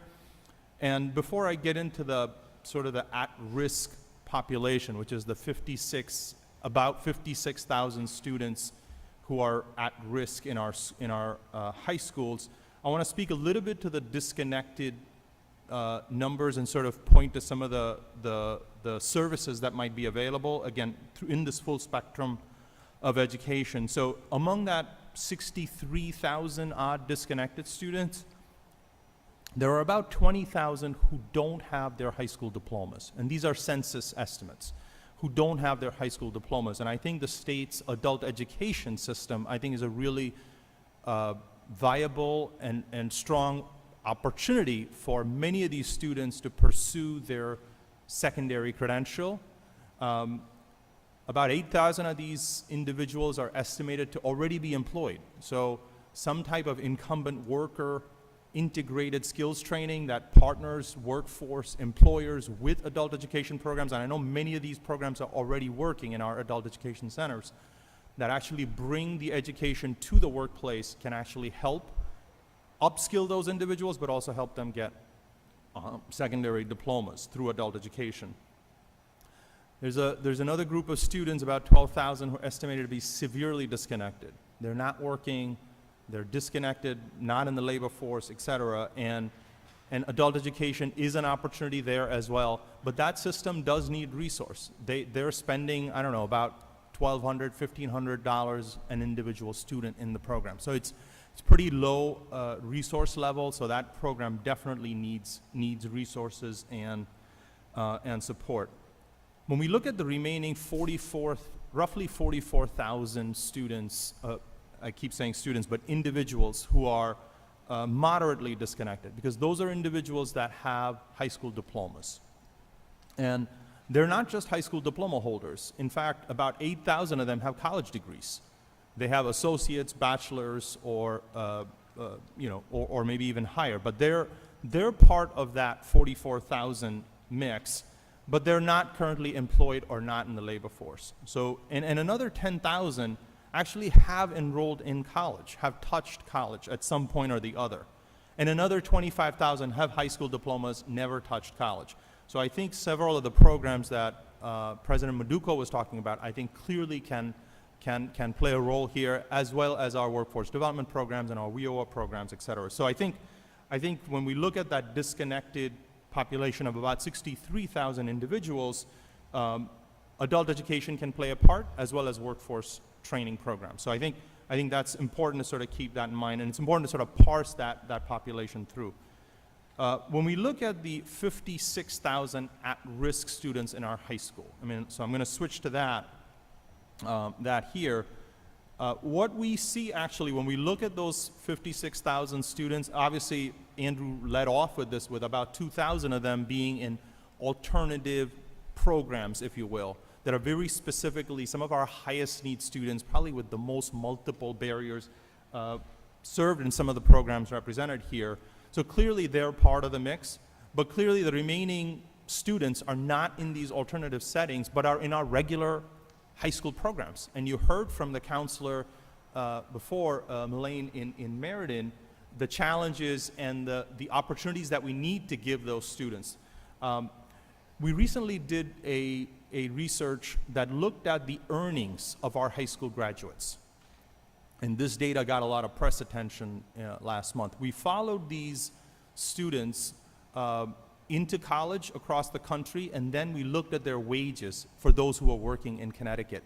And what we saw is that for those who had some type of college credential, didn't have to be a 4-year degree or even a 2-year degree. If they had some type of college credential, maybe a certificate from a college, their earnings trajectories were vastly different from those who had no college credential.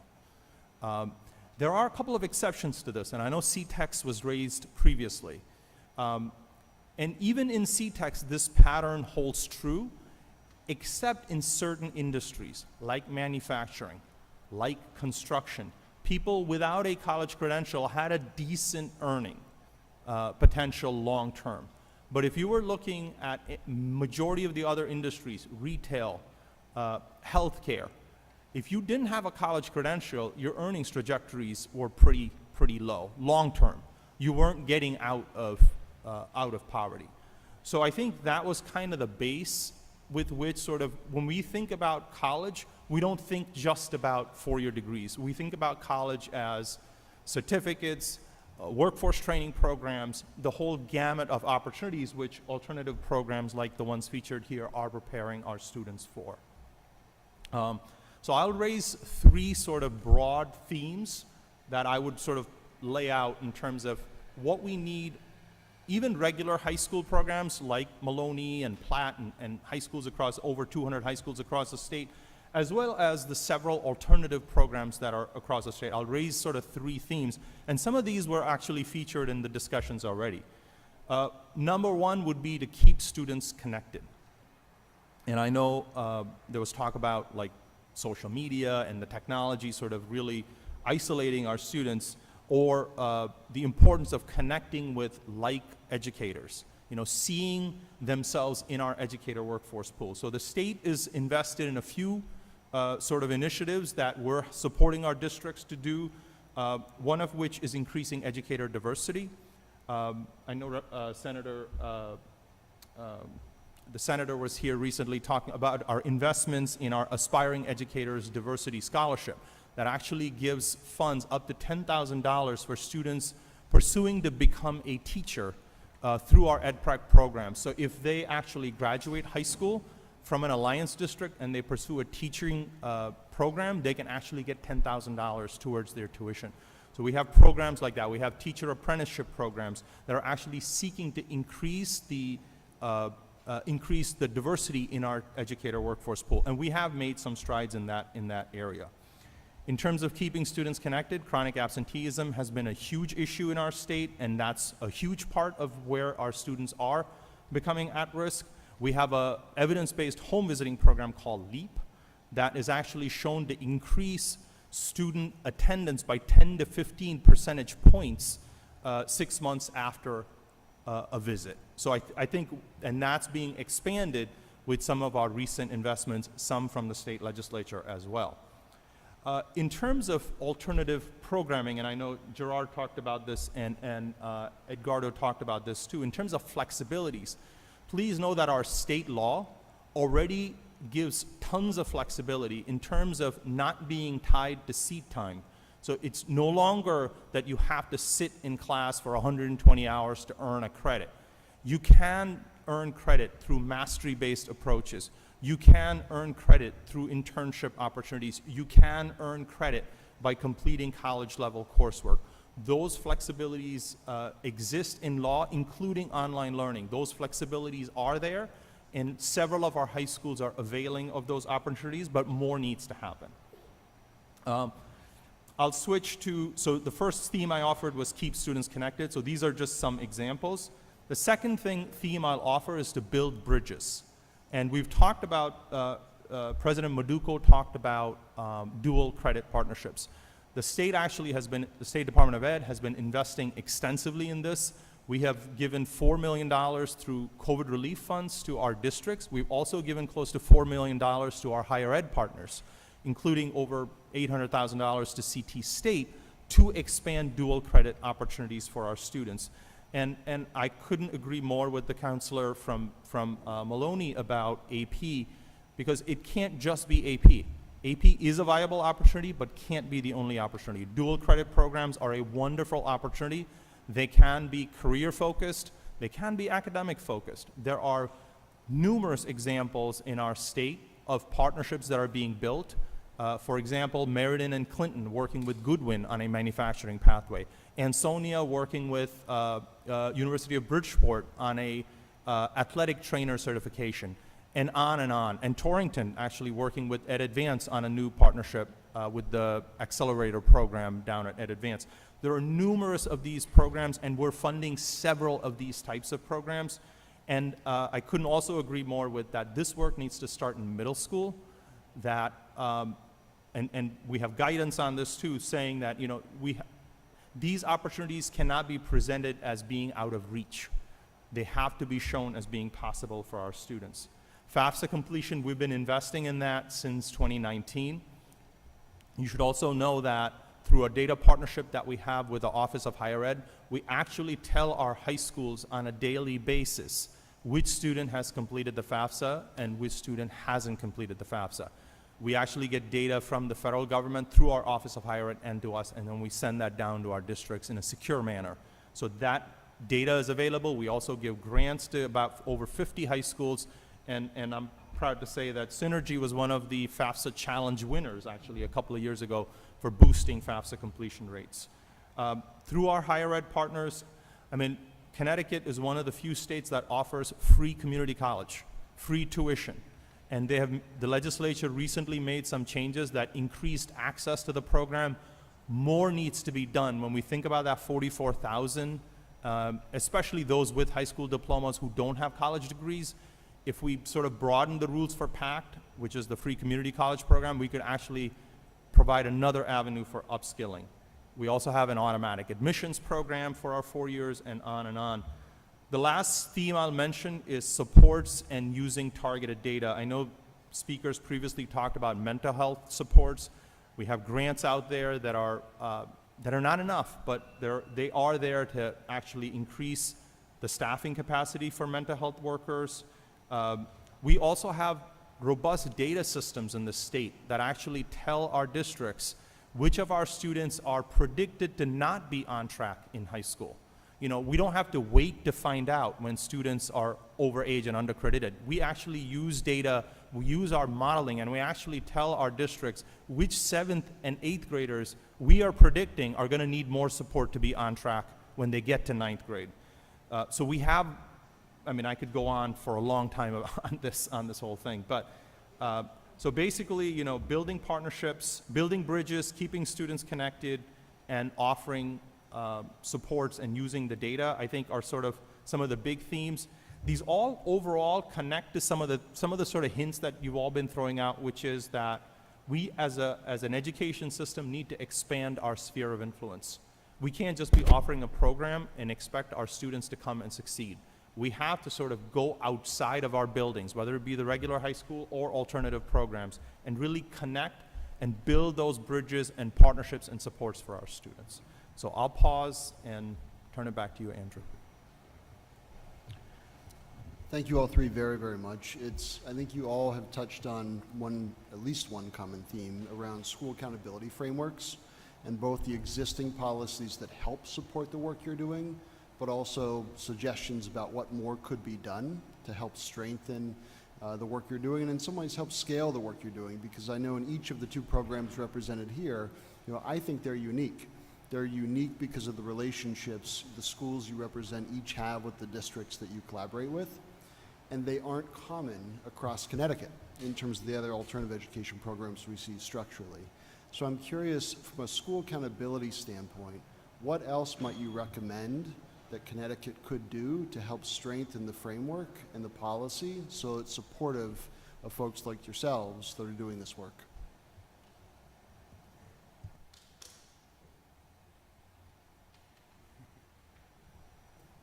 So I'll just note quickly, I think I know that we're speaking about students who are off track, and just really being inclusive and just of the turnaround that we're able to have with students once they enter our programs, once they receive those supports, and just having a way in which that then gets represented within the data. That would be something that I think can be greatly beneficial for us. If I might add, Andrew, I think Edgardo already hinted to non-college-based, career-based training opportunities, and I think Melanie from Mullane talked about the employer-based training opportunities, apprenticeships, things like that. We're working on that, and military is another one. Congress is actually working on legislation that would require Department of Defense to share data with the states that will allow us to know which of our high school graduates are going into the military, so that we can include it in things like our school accountability framework. So I think Edgardo is right on with some of those suggestions. I'll say the funding, have the funding follow the student. You know, I mentioned that in one of my slides. We do, at OPP, we fundraise a lot to continue our model. So if the funding could follow the student, especially a disconnected student who requires more funding to bring those supports to. In addition to that, just one more question, and I'm happy to open it up, is, you know, I'm struck by both tonight, but also in so many conversations, just how much good is happening in this state by people that are deeply committed to serve young people, to work together. Just so many folks are working so hard in it. It strikes me every time. And yet, you know, we still have a crisis. Like, we still in 2023 saw for the first time in recent history that the state graduation rate went down. At the end of 2023, 20% of ninth graders ended off track as a state. When you pull that data apart and look by race, by income, by town, by zip code, it gets worse. And so you've spoken to some of this, but I still, with all that's going on, we still have this crisis. And so to that prompt, like, what else can we do in addition to all that we are doing to address this? I would say, recognize overage undercredited as a designation in the state of Connecticut, and making sure, again, I can't stress enough that the funding follow the student. You need youth development services that encompass workforce as well as post-secondary readiness in your alternative setting to make sure that the student has a path to graduation and then on to earning a livable wage with a certification.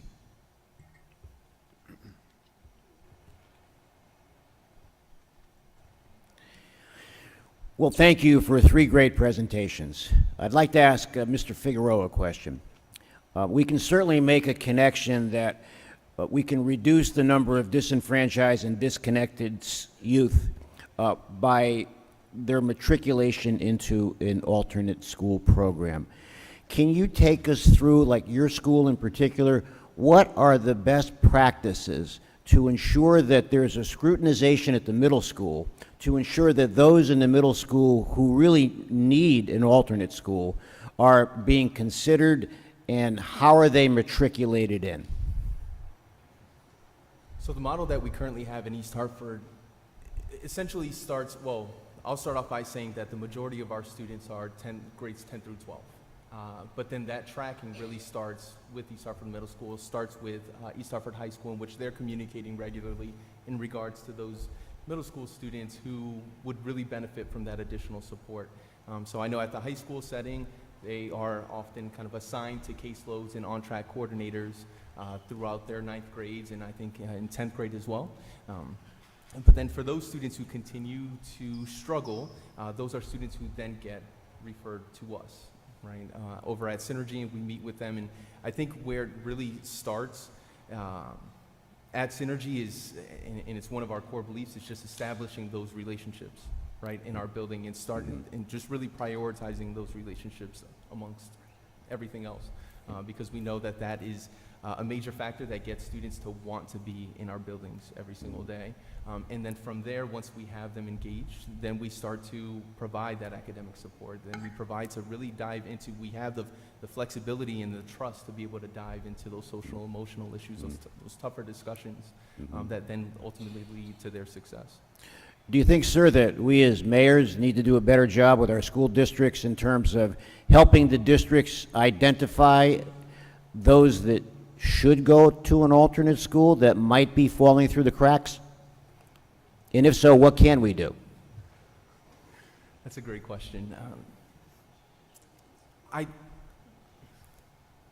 not sure if there's, I know I could speak to East Hartford just given the fact that I spent my time there, and I know there's considerable work that happens.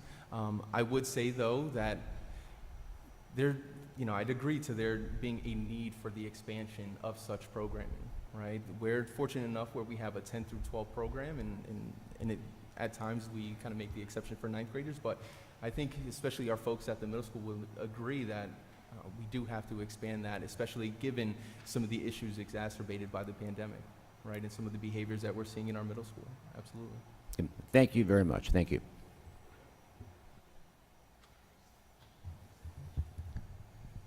So thank you all so much for not just for being here, but for all the amazing work you do. I'd say both panels have touched on this, but if there was anything else you wanted to share with us in regards to earlier interventions, you spoke about middle school a bit, but are there things that we, whether in the school system or as communities, could be doing with younger populations that would probably better help prepare them for then when you might come and take them over?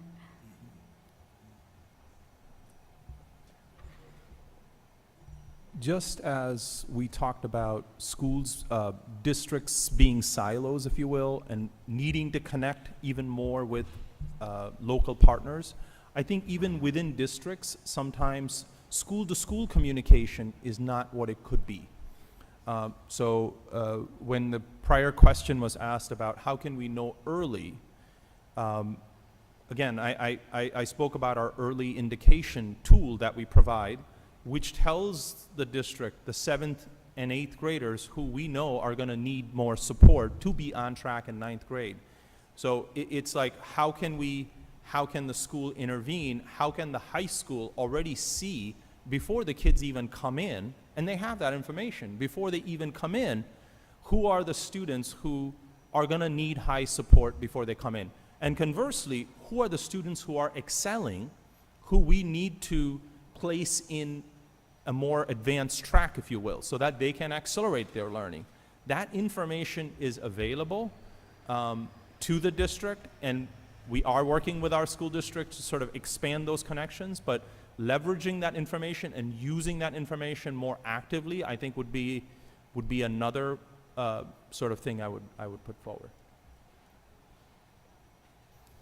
I had a question, well, actually two. Do you think our school systems or school districts are doing enough to partner with like after-school programs? So, for instance, a lot of the kids, you know, sometimes they don't have a family advocate, or the counselor can't get to them during school, you know, but they might go to the after-school program for 3 hours.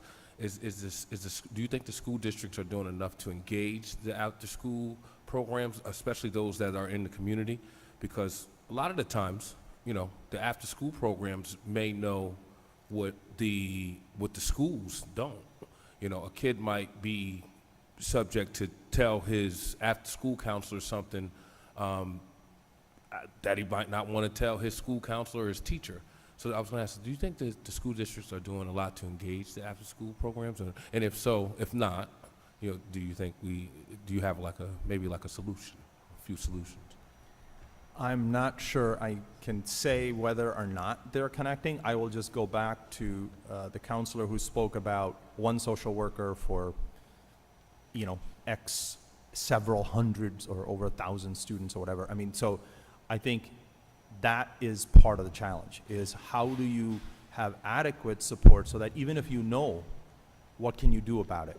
Are you able to act on that information? So I would say that I'm not sure, like, I can't comment on the extent of the partnership. I would suspect that they're good because many of these after-school grants also go through the State Department of Ed, and go through the school district. So I would say that those partnerships are there.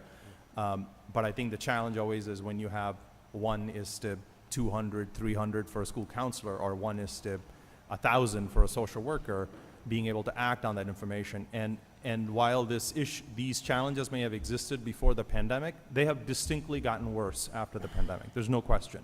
So even our on-track rates that Andrew cited, they have gotten worse after the pandemic, especially for our students with needs, whether they be English learners, students with disabilities from low-income families. The outcomes have worsened, there's no question, after the pandemic. And my second question was, I know a lot of people are mentioning about getting to them before the 9th grade. What do you think we can probably do more to get to them in 6th grade? So, you know, as Mr. Figueroa was saying, they come to him 10 to 12, they're referred probably 9th grade. School systems, I think, sometimes know that, okay, for instance, I was in 6th grade. Some may have knew that I was homeless, but I'm pretty sure there was some that did. How do we know that do you think that we are doing enough to get to them earlier? I think there's room for improvement. Let me put it that way. Because I've had conversations with high schools, and I work primarily in the data assessment world, so I'm not necessarily running the programs or managing programs at the department. But I do hear of numerous instances where students end up getting assessed again when they enter high school. And my question always is, the kids have been assessed through middle school, why aren't those assessment results being used? And oftentimes it's because that information doesn't get through or get through in time. So I would say that there is definitely room for improvement in terms of that sharing of that information across our systems within the district, so that the opportunities that are available in high school become exposed to middle schoolers very earlier. There is legislation that talks about a student success plan to start in 6th grade. And I know that happens, but is it robust enough? So I think there are definitely areas of room for improvement in sort of doing that sort of planning and exposing students to the possibilities in high school and beyond earlier in middle school, and also allowing for that sharing of information so that high schools are better prepared to receive those students. And in Connecticut, we have very diverse systems of high school too. Yes, some of them are within one district, but sometimes students go to high school, across to regional districts and technical high schools and so on, endowed academies and so on. So I think that sort of exchange of information happens already when a student moves from one district to another. Our data follow that student, giving the new school information about what that student is bringing. So again, being able to leverage that information can really help sort of close some of those gaps.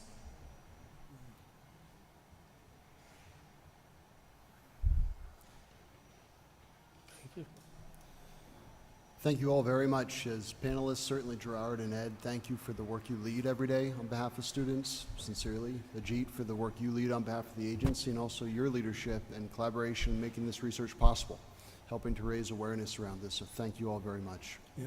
Can I just add one last thing before we go? I'm just looking at my notes and I forgot to talk about performance measures in alternative settings. And I was just wondering if you can help me. Does the state think about alternative education programs having different performance measures from a traditional setting? And if so, what do we have to do to uplift those? Because right now you have students coming to you two or three grades behind who need different supports, but the measures are all the same. So. It's a very complex question because of the rules governing all of this, but there are different levels of accountability, if you will. There are formal accountability, but then there's also just reporting of data that happens. Per federal and state rules, we can't have different accountability systems for different settings, but that doesn't preclude us from having other measures that we report and draw attention to that are more sensitive to the efforts of alternative education programs. So I think, chronic absenteeism is one, which, we want to, we don't want our kids to be chronically absent. So that should be one where we should be able to see improvement. But I know in alternative ed programs, some of these students are coming to school half the time. They're not, that's how they're getting the students. So chronic absent is at 90%. Some of these students are coming in at 50% attendance. So, so sometimes even chronic absence isn't a good measure. So we don't have a perfect answer right now, but we could talk more. Thank you. Thank you all very much.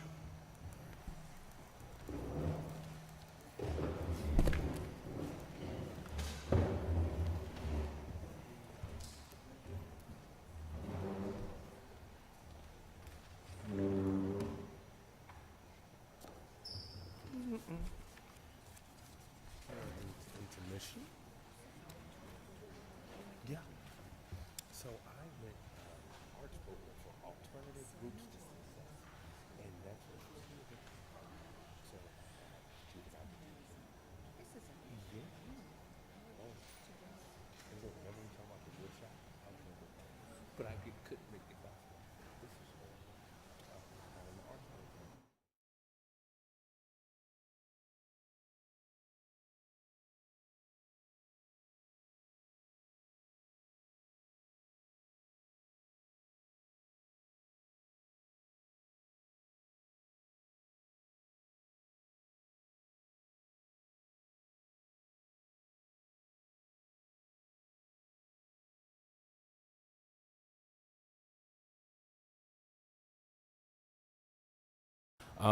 section of this meeting. And I would like to first call up initials AM as in Mary, Bat from DAE. A as in Apple, M as in Mary.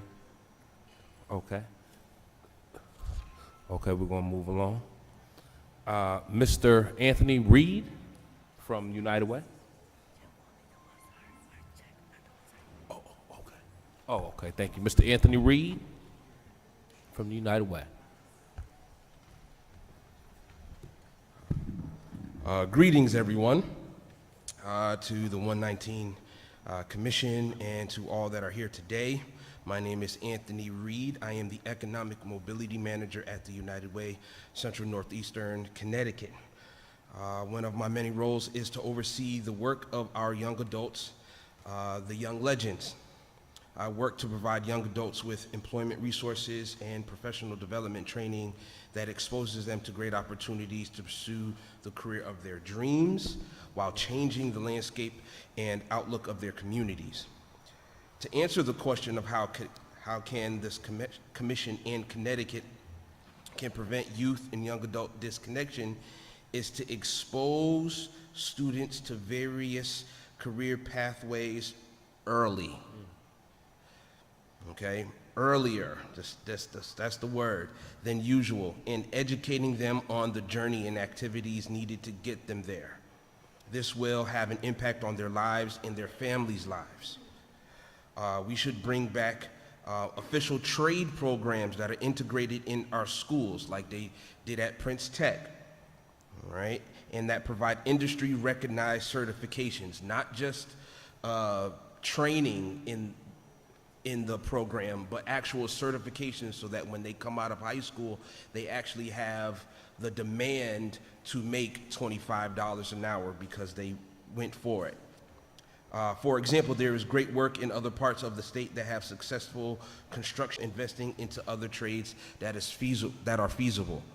One of the examples, I call him a Hartford hero, his name is Lester G. And he had a barbershop called It's a G Thing. But he went from Prince Tech, he learned how to barber. Then he went to Morehouse College, and then when he came back, through that pipeline, he built his own empire where he not only cut hair, but he also taught others how to cut hair, and he taught others. So it's possible if we can still do that in high school. You know, teach them how to do it in high school, not wait till they come out of high school and then they have to go to a trade school that puts them in more debt. And then they're still trying to figure out how to pay that debt for a job that they still haven't got yet. All right, but that's all I have to say. Thank you for your time. Thank you, Mr. Reed. And just wanted to note, everybody, you have 3 minutes when you come up. So next, Mr. Gaylord Salters from Go Get It Publishing. Mr. Salters.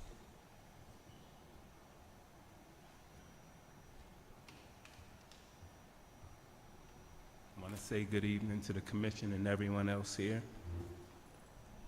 Good evening, sir. All right.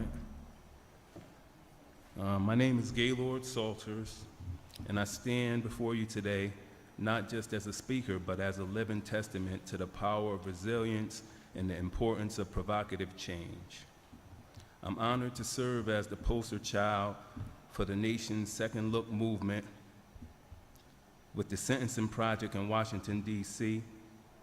I also have the privilege of being a board member for Next Level Empowerment Program in the state of Connecticut, the director of the Break and Change Project for the state of Connecticut, and CEO of Go Get It Publishing. But more than any title, I'm here because I believe in the urgent need to protect our youth from the grips of the streets and a system that too often fails them, just as it once failed me. 2 years ago, I regained my freedom after spending 20 years wrongfully convicted. During those long years of unjust imprisonment, I found my purpose. I found Go Get It Publishing and authored a book titled Mama Bear: The Heartbreaking Struggles, Risks, and Results of Raising Minority Youth in Urban America. This book is not just a story, it's a call to action. Today, I teach a curriculum to at-risk youth drawn from my personal experiences and the lessons embedded in my book.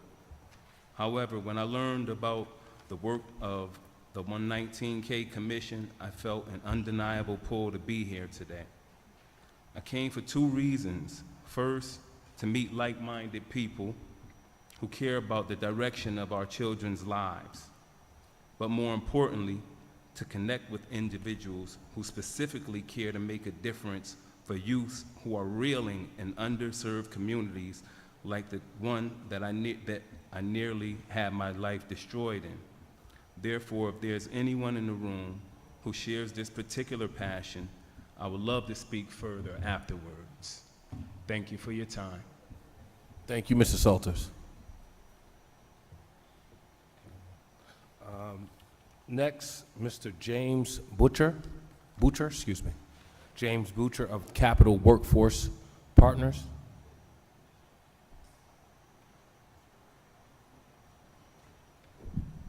Thank you, Josh. Jim Boucher from Capital Workforce Partners, and good to be here this evening. And speaking also on the behalf of the Hartford Opportunity Youth Collaborative, we have a number of people here who are participating in that. We wanted to thank the conference 119K Commission for its work, and also thank the Dalio Foundation for its significant investments, increasing public awareness, and for leading this discussion. Hartford Opportunity Youth Collaborative was launched in 2014 and is a collective impact model that incorporates the City of Hartford, Capital Workforce Partners, United Way, Hartford Public Schools, and dozens of community-based organizations, a number of who are here tonight, Hartford Foundation, and others. I would just note that, also the Hartford Opportunity Youth Collaborative is chaired by the Mayor of Hartford, and again, a collective impact model. Given time, I think I just wanted to note a couple quick and brief but very important items. Highly support the Commission's goal here to decrease the number of disconnected youth by 50% over 10 years. We applaud the call for action, the urgency, the crisis. These disparities that I've been talking about must be immediately addressed. We've been working as a collaborative to put together a 2-year action plan that's updated, that will be ready over the next month or two, and we would welcome sharing that with everybody here. We don't have the time right now to go through that, other than to say that the 9 recommendations that the Dalio report speaks to are, for us, very focused, and we fully support them. Some of the action items you had talked about, stakeholders working together, right? So we have a number of stakeholders in Hartford working together, and here are some of the themes. I'll just name some of the themes that will be part of the action plans. It will include following the definitional framework that the Dalio report put together for disconnected youth. So we have a data system, Hartford data system, that works with a Hartford Data Collaborative that will be working to make sure that a lot of the interventions follow that particular continuum, and we appreciate Dalio working with us to help us think about how the services follow that continuum. The Hartford Career Navigation System that Anthony talked about and others will be talking about is an effort that links youth services to where we see those key needs, and working with the Hartford Public School System that was talked a lot about tonight in terms of the schools connecting to youth services. We'll be sharing data as part of a new developed initiative called Scale Hartford, which is going to be looking at how do we reach 6,000 additional youth in Hartford through the Hartford Opportunity Youth Collaborative system over the next 3 years, supporting this goal that you're talking about in terms of reducing the disconnected youth population by 50% as soon as possible. Just briefly, the other 2 items that we're looking at in terms of the 2-year action plans would be how do we also connect with the statewide efforts going on. So if there are statewide efforts that are happening, such as the Legislative Disconnected Youth, as well as the Campaign for Work in Connecticut, the Governor's Workforce Council, and others that are trying to look at the statewide data system coming together, that will be a great, sort of progress. But we also want to see how that links to the local areas. So the local collaboration in Hartford will also connect the two. And most important is the substantial major public-private investments that need to occur. As was noted, we support that kind of investment that you speak a lot about, and Yes, fully sir. support that I kind of. appreciate that, sir. Thank Thank you. Mr. John Prenz from the Connecticut Alliance for Arts Education.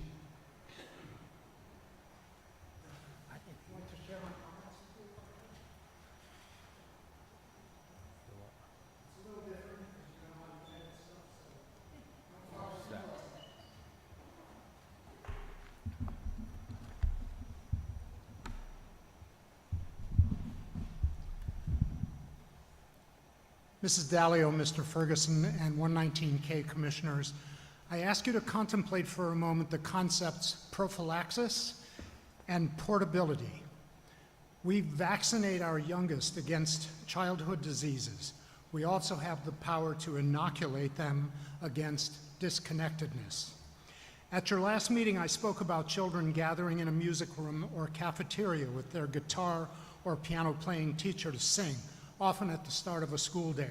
Please Google PS22 Chorus, and you'll see exactly what I'm talking about. It proclaims to viewers, we are community.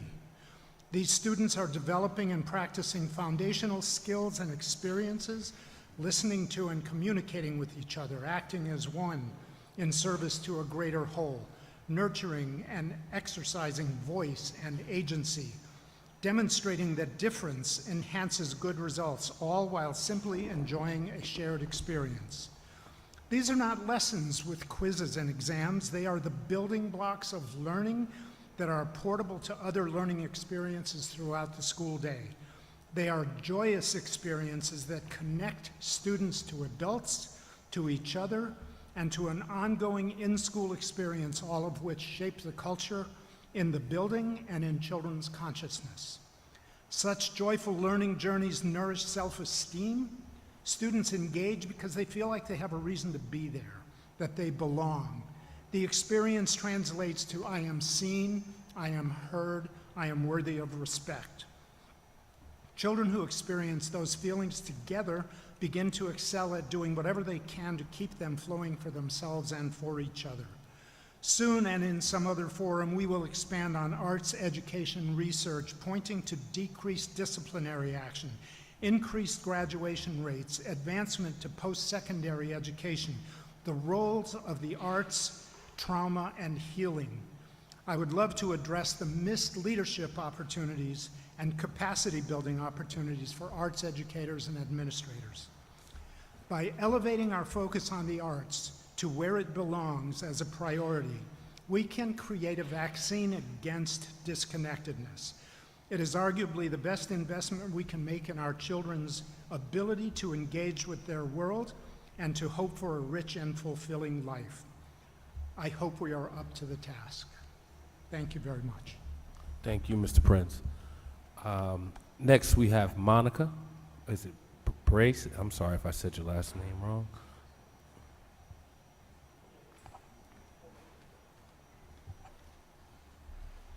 Good evening. Good evening. It's okay, it's okay. I'm Dr. Monica Brazzi, and I spoke down in New Haven earlier. I'm an educator. I've been in education for 23 years, 15 of those years in Hartford, teaching in alternative education, also magnet schools. Also, I was a principal at a turnaround school. I went back into the classroom for alternative education at Windsor for the last 8 years. Also a member of the Connecticut Association of Alternative Schools and Programming. And on the side, I do educational consulting, and I'm starting up a new nonprofit called Empowered Alternatives, focusing on developing, advocating, and researching alternatives to education. So, as you can see, I live for trying to find ways to engage and re-engage our disengaged or disconnected youth. You can ask anyone who knows me, this has been a passion of mine since my second year of teaching. And as the mayor of Hartford said, our systems are failing some of our youth. And I believe we need to think outside the box. So it's great that you're having these conversations, and I appreciate that.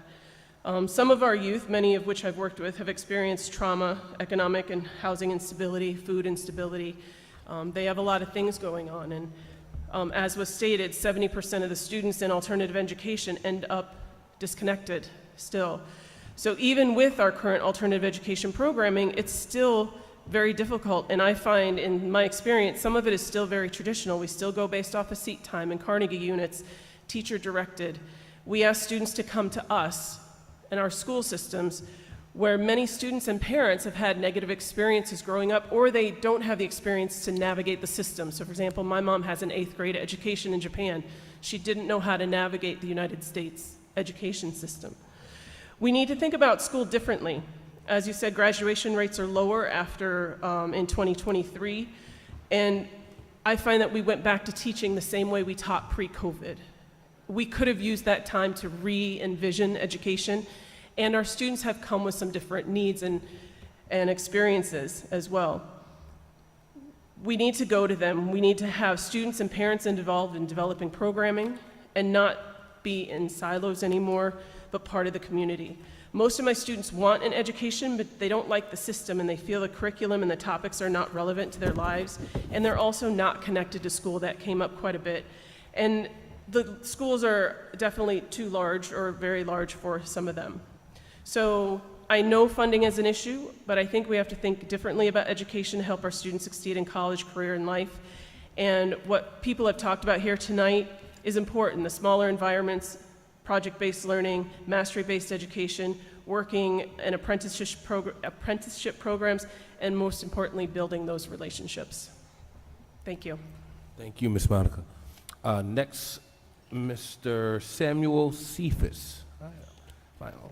My uncle's name was actually Cephas Samuel. Yeah, my great uncle, honestly. Cephas Samuel. Good evening. I'm glad to come back home. We moved here in 1970. I attended Northwest Catholic, and at that time when I graduated from Northwest Catholic, there was only 11 blacks out of 700 kids. The person that actually pushed me to go to a black college, even though I was accepted at UCLA and other colleges, was Mayor Saxon Perry. She was the first black mayor of New England. And I worked with her son for several years until he died last year in Waterbury, Dr. James Perry. He was one of my best friends. This is my first time being in this chamber in the last 15 years. MC Square was built off of a 199 average kids that was in Barber Street. Had Clark Wish in Waverly. The principal of Waverly was actually the former superintendent of Bloomfield School, was Dr. Fred. I'm glad to come back because the people behind me asked me to come back. I have Bishop Mitchell from King's Chapel, Upper Albany, one of the most successful churches in Upper Albany and Albany Avenue. I have Lee Law Firm. I have actually one of my famous kids. He just created his own company of creative cultures. He deals with disability kids and disparity kids. I work with Workforce Partners with Dennis Mink when he was there, and I did actually got my hair cut at G thing before he passed away this past year. I'm part of Hartford, left Hartford because Hartford did not see the vision of what I've seen. You have to actually connect STEM and arts together. And the way Hartford was from 2001 to 2012 was over 60% dropout rate. Dr. Abramowski chopped the schools up, and this is what it is right now. If you're looking for a model, that's not me. If you're looking for the model, I have the model, because I dealt with 700 kids between Hartford and Waterbury. I've been in Waterbury from since 2015 to the present. I work with new opportunities with William Risbick. I've spoke to the mayor of Torrington about less than 3 weeks ago. I spoke to Mr. Ferguson. I have the model if you're looking for it. I've dealt with from food to housing. I've gotten out of my bed 3 or 4 o'clock in the morning to help these kids that is actually disenchanted.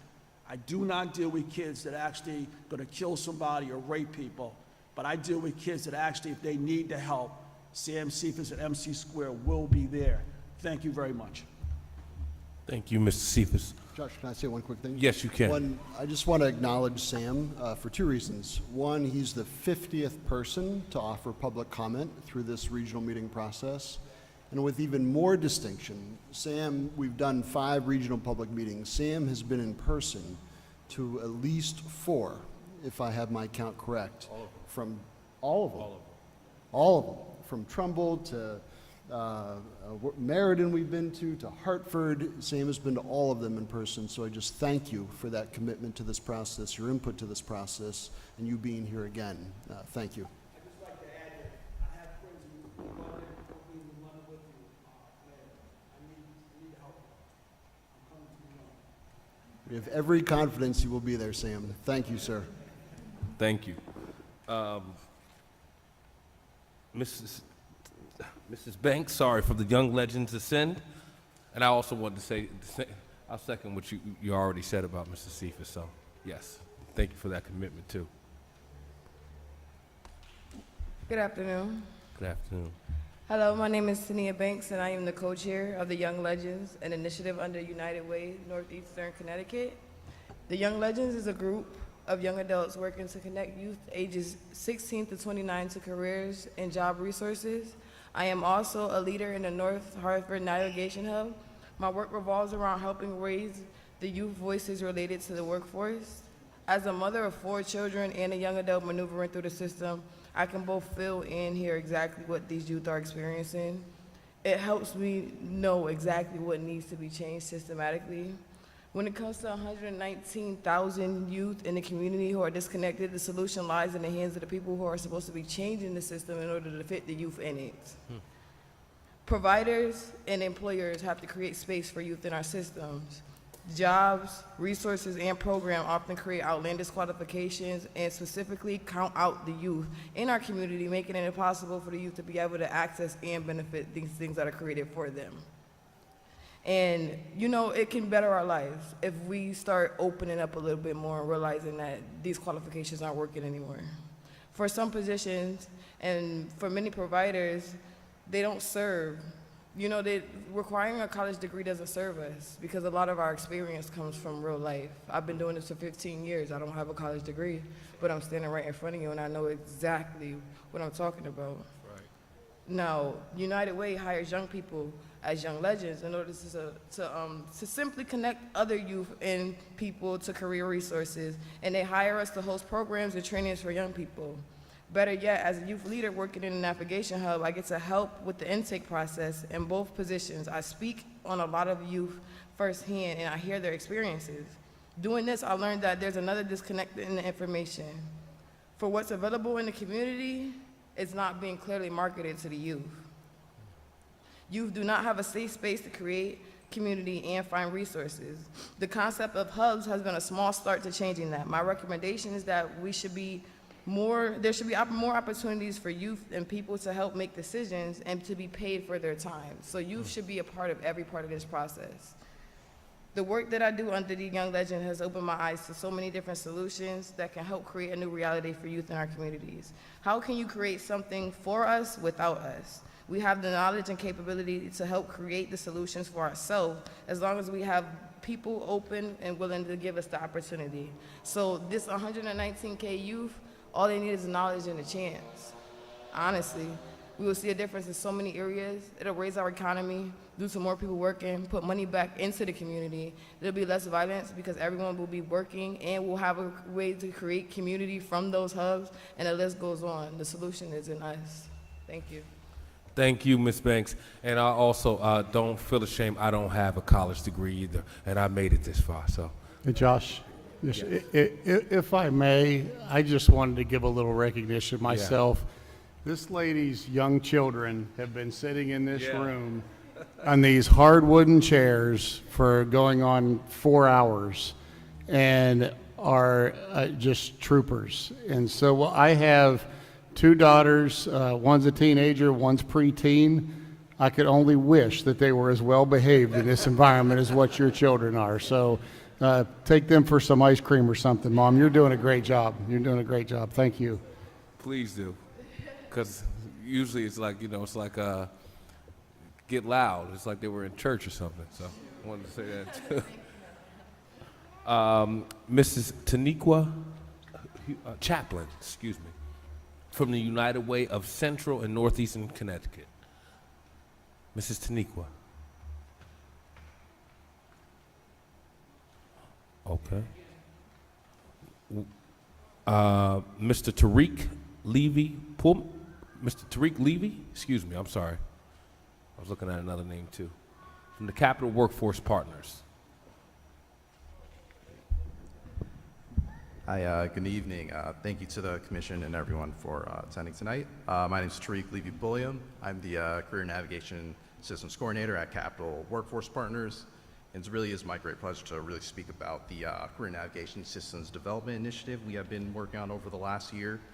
We really believe that this project has a lot of immense potential for the youth of Hartford. So this initiative is a key strategy of the Hartford Opportunity Youth Collaborative, as Jim Boucher mentioned, as well as the Hartford Working Cities Partnership.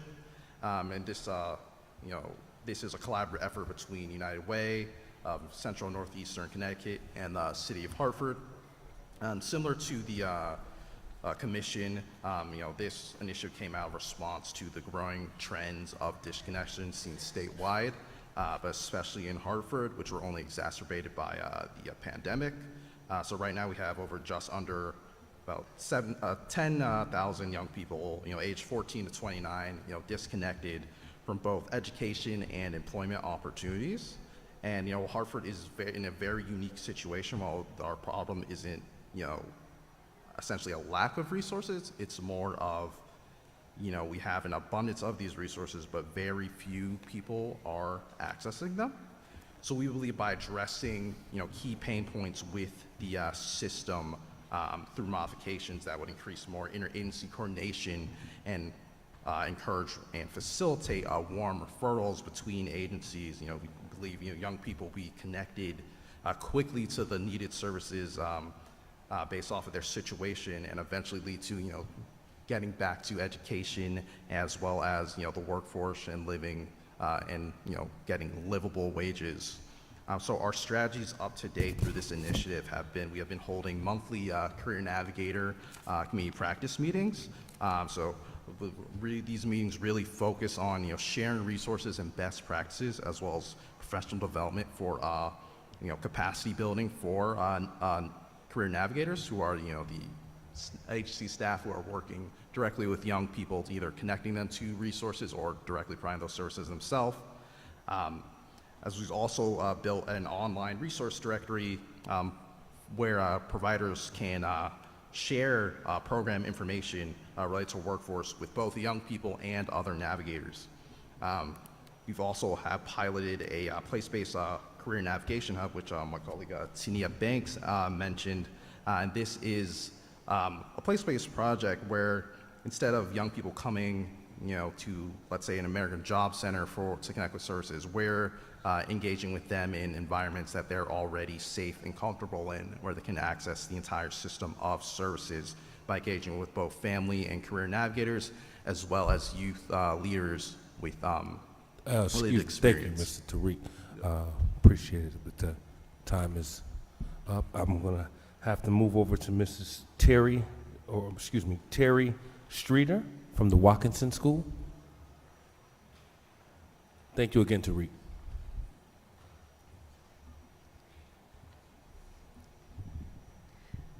Good evening. Thank you for the opportunity. My name's Terry Schrader. I'm the head of school at Watkinson School in Hartford. For 140 years, Watkinson has continually recognized and addressed the needs of a very diverse population in our city. Our students come from the city of Hartford and from 40 surrounding towns, and we have a demonstrated record of successfully serving a wide range of students and their needs. As a Hartford school, we have a long history of partnerships with dozens of nonprofits and organizations, and those relationships and commitments are strong and more vibrant now than ever. We have attended all the meetings of the 119K Commission, and we believe that you are looking for strategic partnerships to accomplish the goals of this commission. Watkinson is a private school with a public purpose, and that has been part of our central mission since our founding.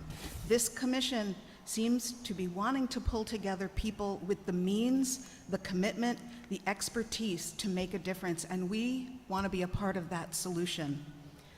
Good schooling is based on research and disciplined dedication of limited resources and an understanding of the real, enduring, deepest value of education to every student we serve, but to the very fabric of our society. At Watkinson, we're a little worried about democracy and civil discourse, and we believe that the future depends on an educated populace, young people who not only feel connected, but who know that they are connected, because that is where their power resides, is in their connectedness.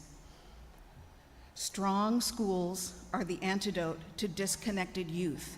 This is the work that we have no right to put aside. 50 years of neglect at the educational level can't be addressed with a patchwork of solutions that arrive when our students are in high school or beyond. Addressing disconnectedness from school is a problem that starts early, and the focus must be on early childhood and middle school education, setting our students up for success in high school and life beyond. If education is an emergency, as the data suggests, then we absolutely must treat it with a sense of urgency, which means getting more of our children into proven programs as soon as is practical, now, like now, investing in their future today. At Watkinson, we have some specific programs that are currently operating with a high success rate that address the concerns outlined in your report. Specifically, Watkinson's Sphere program has been in operation for 52 years, offering summer programming. Right now, there are 68 students from Hartford, age 5 to 11, in a full-time, high-quality educational and recreational program that also focuses on readiness for the next school year. As a Hartford school, we want to be part of this conversation. Thank you so much for your time. Appreciate you, Ms. Terry. Now we have Mr. Timothy Goodwin from the Community First School. Good evening. Mr. Ferguson, you said earlier there's still a crisis. What more can be done? Hope I can answer that question for you in 3 minutes. Mr. Brown, you wanted to know about the disconnect between after-school programs and comprehensive high schools. Can't answer that now, but I got you on that one if you want to reach out later. And Ms. Carbone, 2 of my sons graduated last year from Looka Tech. They're both doing exceptionally well. I have 2 girls who are juniors at the high school, and my daughter's wrapping up college now. She graduated Torrington High School as well, so appreciate your system. I've lived in Hartford for the last 10 years, worked with community folks, residents, to form Community First School. There's 4 things that we did differently. The reason I left public education after 35 years, 15 as a history teacher and the rest as an administrator, was because of the inhibitors. As we made progress, it seemed there was a lot of pushback to that progress. So by forming our own school, we felt like we could have things in place that we could then use later to influence public education. One, being a history teacher, I looked at the history of education. The focus, one of the goals of public education has been compliance. That doesn't work well with today's youth, especially with technology. We focus on purpose. If you can help a student identify their purpose or purposes, you can compete with technology and other things that draw them away. But the focus, that's a big mindset change that has to happen in public schools. I can't go more in, I only have 3 minutes. Second, mental health. Ms. Thomas talked about mental health. 100% of our students at Community First receive mental health services during the school day, through after-school martial arts and through group, what we call group on Mondays. 68% of those families receive mental health services from the same agency outside the school day. So it is possible. It doesn't have to be just one counselor. You can partner and you can have all your students receiving services. You can break down the stigma. It's possible. Second, schools are placed into neighborhoods, and when they go into neighborhoods, it's expected that the neighborhood assimilates to the school. That's backwards. The school has to understand the neighborhood, the ethnicities, the cultures of the neighborhood that they serve.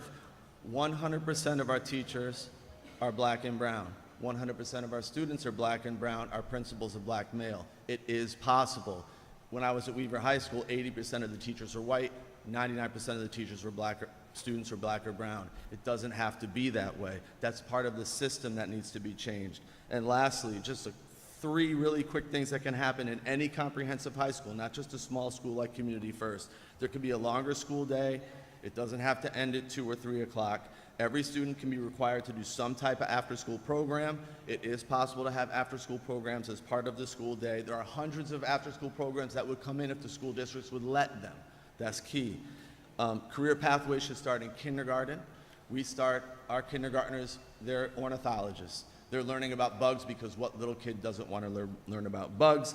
And summer programs should also be required, I think, for every student across the board, some type of summer program. If it's not academic, it can be theme-based. There's a lot more, but I'm going to hold because we don't have the time. Thank you, Mr. Good. Well, just one quick question. Did you say that they have martial arts too? Did you say that? So martial arts, it's martial arts connected to mental health because there's a stigma in the black community around mental health services. So if you can break down that stigma and let folks know that this is a good thing, not something to be scared of. So we do mental health through group, which is called leadership. So it's a leadership class, but it's really mental health services, teaching students how to problem solve, how to conflict manage. You get to learn what's going on in the home, and then you can refer, now that the students and families believe in that agency, now that you can refer them outside of school, so which is why we have 68%. And 100% of the 68% who are receiving services outside of school report that it's extremely helpful. Thank you, Mr. Good. You're welcome. Yeah.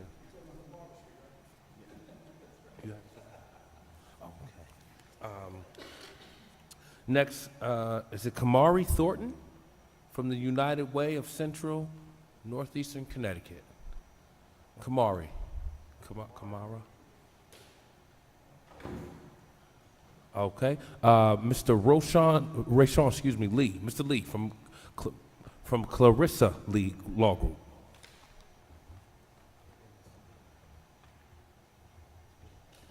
I'll help you out with that. My name is Rashawn Lee, and this is my wife, Clarissa Lee. I manage and she owns Clarissa Lee Law Group, and Hartford is our home, so welcome.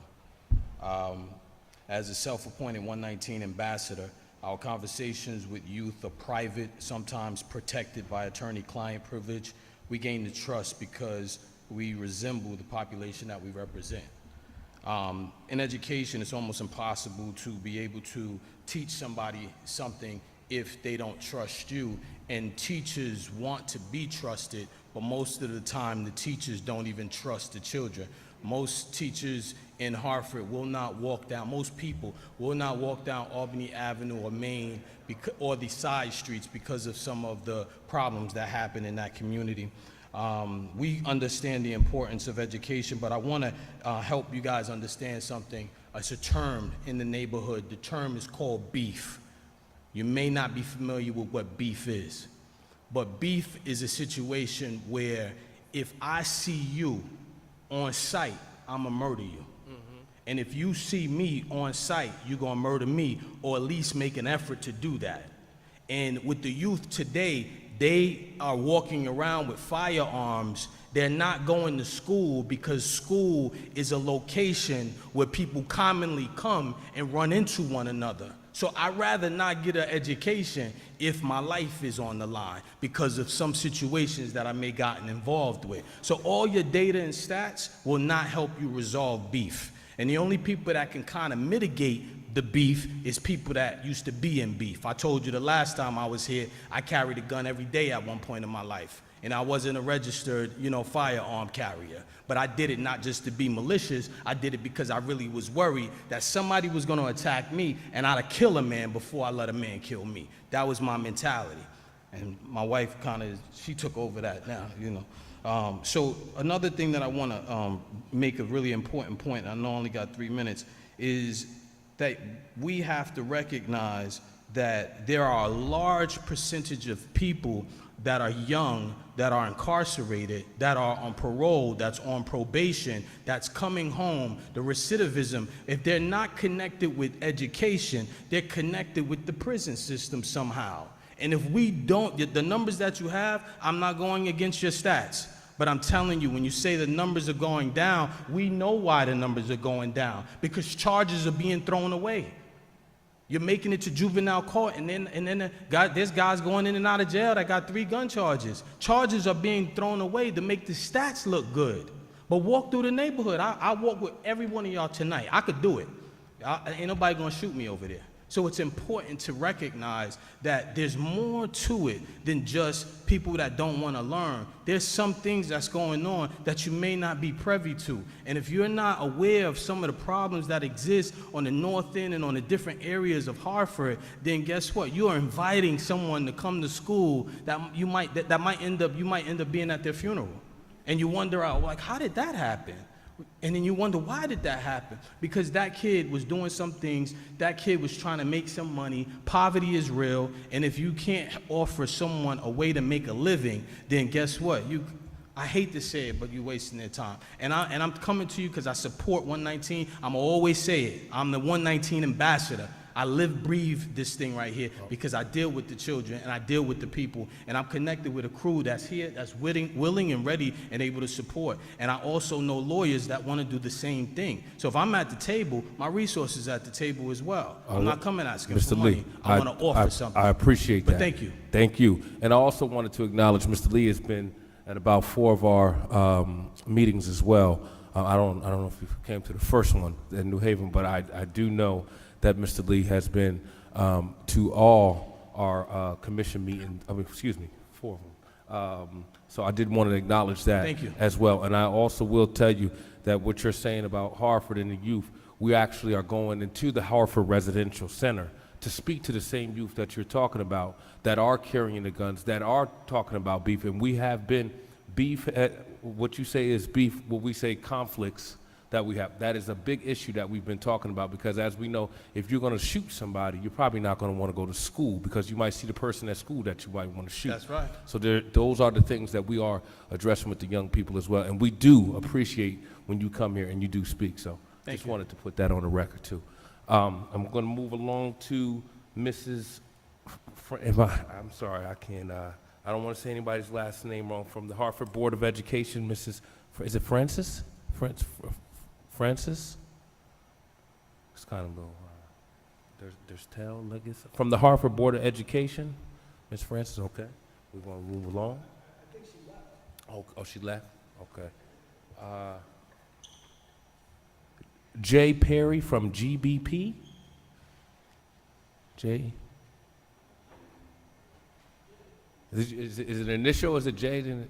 Okay, just wanted to make sure I was saying it right. All right. And is GBP abbreviated? Yes. Okay, what does this stand for, if anyone mind me It stands asking? for Guided by Purpose. Guided by Purpose, thank you. It's Guided by Purpose Reentry Initiative. I am the co-founder. I'm also the co-executive director and vice president. What I do is I help young people. I speak to young people. I mentor young people, but I mentor them before they become incarcerated, and some of them after they've become incarcerated. I myself, I did several decades of incarceration. I came home. I started this organization. Through the young men that spoke, Mr. Lee and also Mr. Salters, we all know each other, and we all have been through several programs that, help the youth. I also speak to the youth. We go to the schools, and like Mr. Lee said, you have the education. We all for the education, but when it comes down to the street, you have to understand it's 2 different things going on here. You got some young kids, they want to go to school, they want to be educated, but they can't risk their life. Right.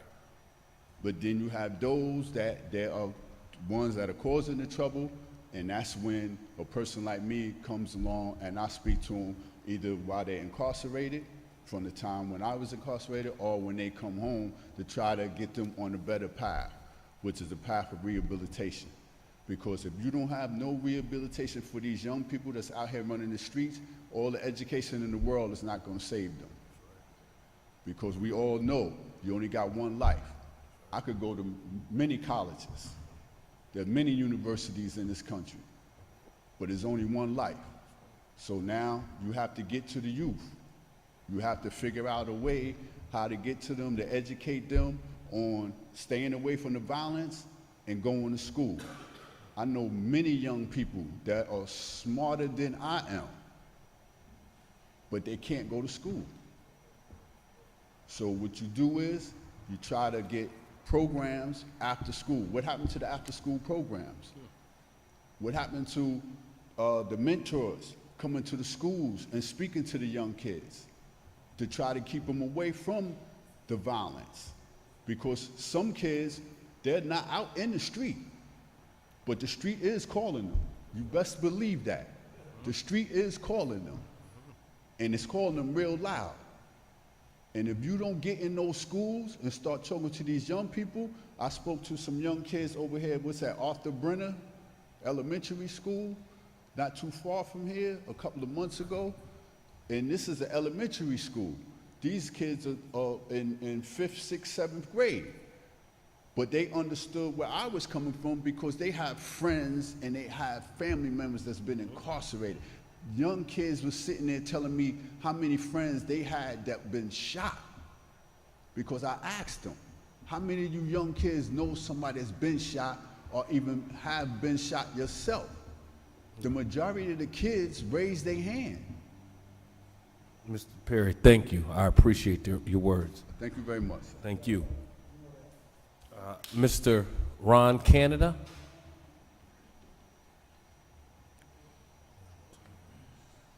Hello, thank you for the chance to speak. My name is Ron Canada. I'm a history teacher, 20 years in middle and high school, and I found success for opportunity youth and mentorship via Communities of Connecticut entrepreneurs and entrepreneurship nonprofits that allow students who are disconnected to be aware of their surroundings. That is changing as a social net of changes post-pandemic, especially financially. I've taught many history subjects in Connecticut, but I'm most proud of the Black and Latino studies for several districts and the new curriculum that passed several years ago. Inside this curriculum, I was allowed to modify units that add local resources for opportunity youth. We speak about historical entrepreneurship, such as Madam C.J. Walker, and youth entrepreneurship of today in a project-based learning Shark Tank style seminar. Whether it's Alice of You Rise Ventures, a nonprofit that teaches entrepreneurship, or positive mentorship of the Clarissa Lee Law Group, my classroom has partnered with entrepreneurs in underserved communities with the investment in new programs such as the Sheba Accelerator of Color that will allow students to tap into areas that are much needed but also underutilized in everyday curriculum. Many immigrants are also entrepreneurs and have expressed interest in entrepreneurship training, which have families begin to have hard conversations about financial stability. As a Black male completing his doctorate in emerging tech online at Abilene Christian University, I asked the panel ahead of me to begin to look to create a digital portal to showcase new and innovative entrepreneurship resources and curriculum that already exists in every single local community. With this support, the efforts of dual enrollment of the Connecticut State Community College will increase for non-traditional students as a component of practicum, with nonprofits and entrepreneurs of color around the state, which will help students thrive. Thank you. Thank you, Mr. Canada. Where are you from again? Sorry, if the organization or you want to put it? I'm just a public school teacher. All right, thank you, sir. All right. Mr. Dion Kelly.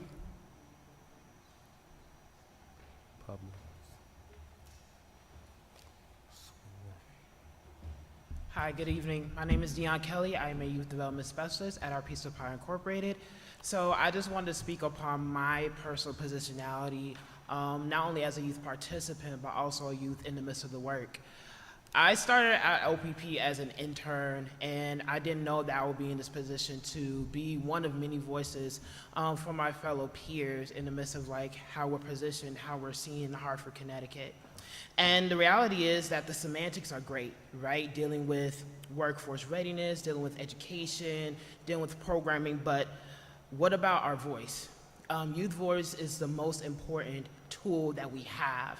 So in the midst of having these conversations, I honestly don't see not one of us, not only in the midst of this room, but also at the midst of this table. So to make an attempt to see what could be done, it's not really about something that's solution-based or oriented. I think it's more about the spaces themselves that are collaborative and active. For example, I'm proud to be one of many co-advisors for the Youth Leadership Council, the first of its kind at our Peace of Power Incorporated, to help my fellow peers, well, in tandem, my participants, really thrive in the midst of the work and being a voice in the midst of their communities. Having these empowering youth-led groups will allow us to be more impactful in the midst of the 119,000 crisis, and allows for opportunity for youth participants to be more connected. Finally, a recommendation I would have for you guys as commission is to not be afraid of the issues or the conflicts that you're seeing, but be more in tune with it and active and collaborative as we are, thus connecting with youth leadership boards and groups of many kind in a traditional or non-traditional setting. And again, I thank you for allowing me to speak tonight.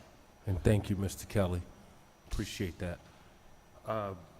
Mrs. Shelley McNulty, sorry.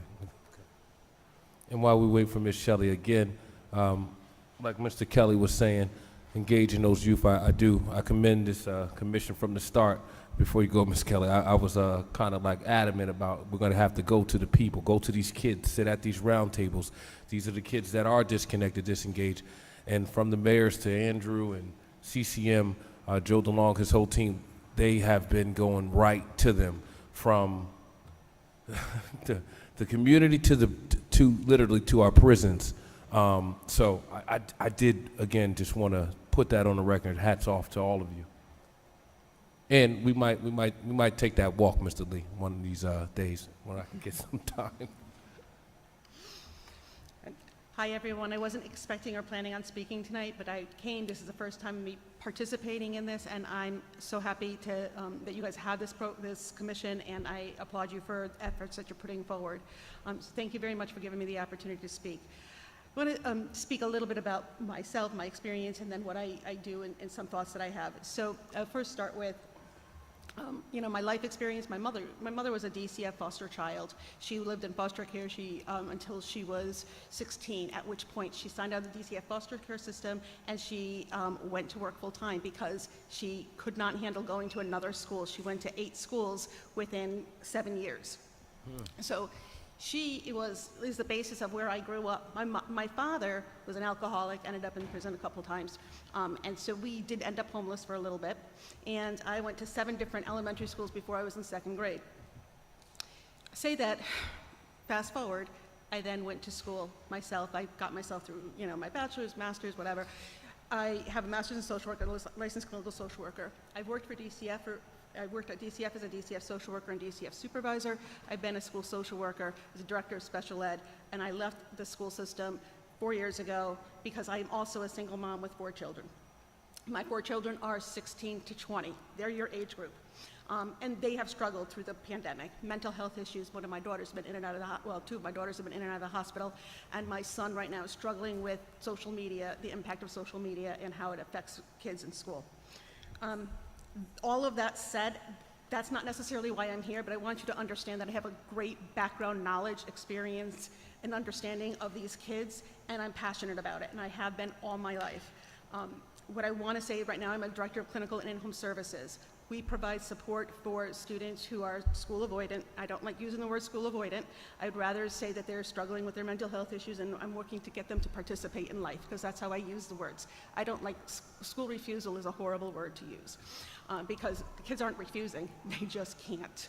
I can't tell you how many of the kids that we work with, I walk into the home, meet the parents, and they're like, I don't know what you want to do. He's been in his room for 3 weeks now. He hasn't taken a shower since, the first of the month.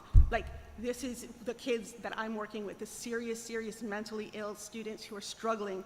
They can't even get to a hospital to be hospitalized to get the medication that might help support them with being able to walk into school.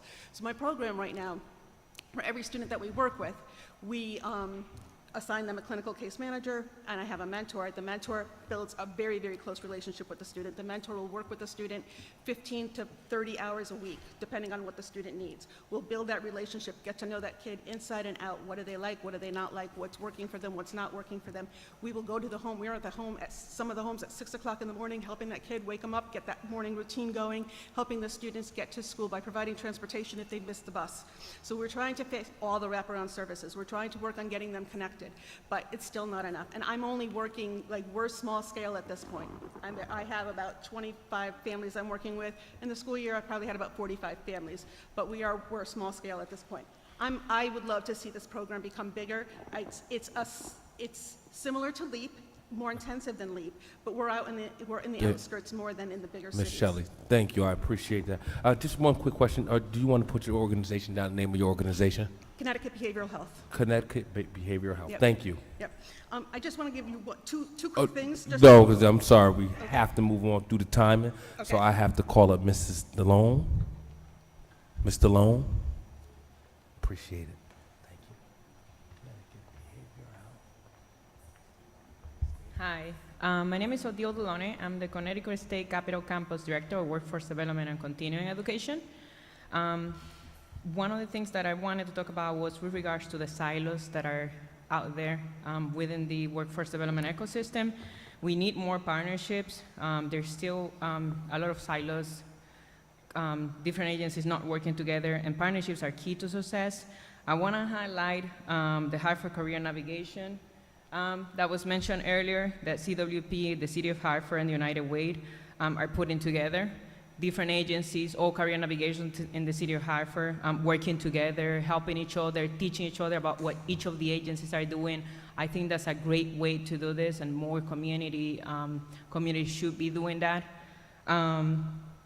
I also want to highlight a grant where the Kresge Foundation selected six cities to do the Boost Grant, where they were partnering a community-based organization with a training organization to provide training and wraparound services to keep the student in the classes. Because, you know, it's not just about the class and the hard skills. There is plenty of other things like the soft skills, you know, the transportation, the childcare. All of that stuff was provided by our community-based organization, which in our case was Catholic Charities. That partnership has actually made our relationship stronger, so even to this day, we're still working together after the grant is over. And we complement each other, so if there are things that we need, we'll tell them. If there is training they were looking for, they will talk to us, and we either connect in one of the other campuses that may be providing the training that we didn't have at the Capitol campus. And, you know, they were addressing, for example, needs that, you know, the students have. So we provided the training. The student is done with the training, now they have to find employment. So they help the student find employment, but how does the student gets to the employment, to the job that they're doing? How do they pay for childcare until they get that first paycheck? How do they pay for the bus passes, for the uniforms? You know, all of that stuff was kind of like out in the air. We gave you the training, but now what? So that agency was providing the wraparound services that we couldn't provide because we were doing the training. So it's just about, you know, finding ways for the communities to break down their silos, even if the community takes charge of that and assigns organizations like Hartford did with the career navigation program that CWP United Way Hartford are doing, and making sure the agencies are working together with each other, informing about all the different services that they have. Because there's plenty of services out there, there's plenty of agencies, but they just need to work together to help each other. And then just one last quick thing with regards to the counselors that were mentioned earlier being overwhelmed is, now that we have AI, maybe it is time for the communities to start doing a survey of the tasks that are being assigned to the counselors and seeing how many of those tasks can be delegated to an AI program. And then that will free up time for the counselors to actually have that one-on-one with the student that they're looking for. Thank you, Mrs. Dillon. Oh, you had a question? Oh, Mrs. Taniqua Hughley. Is it Hughley?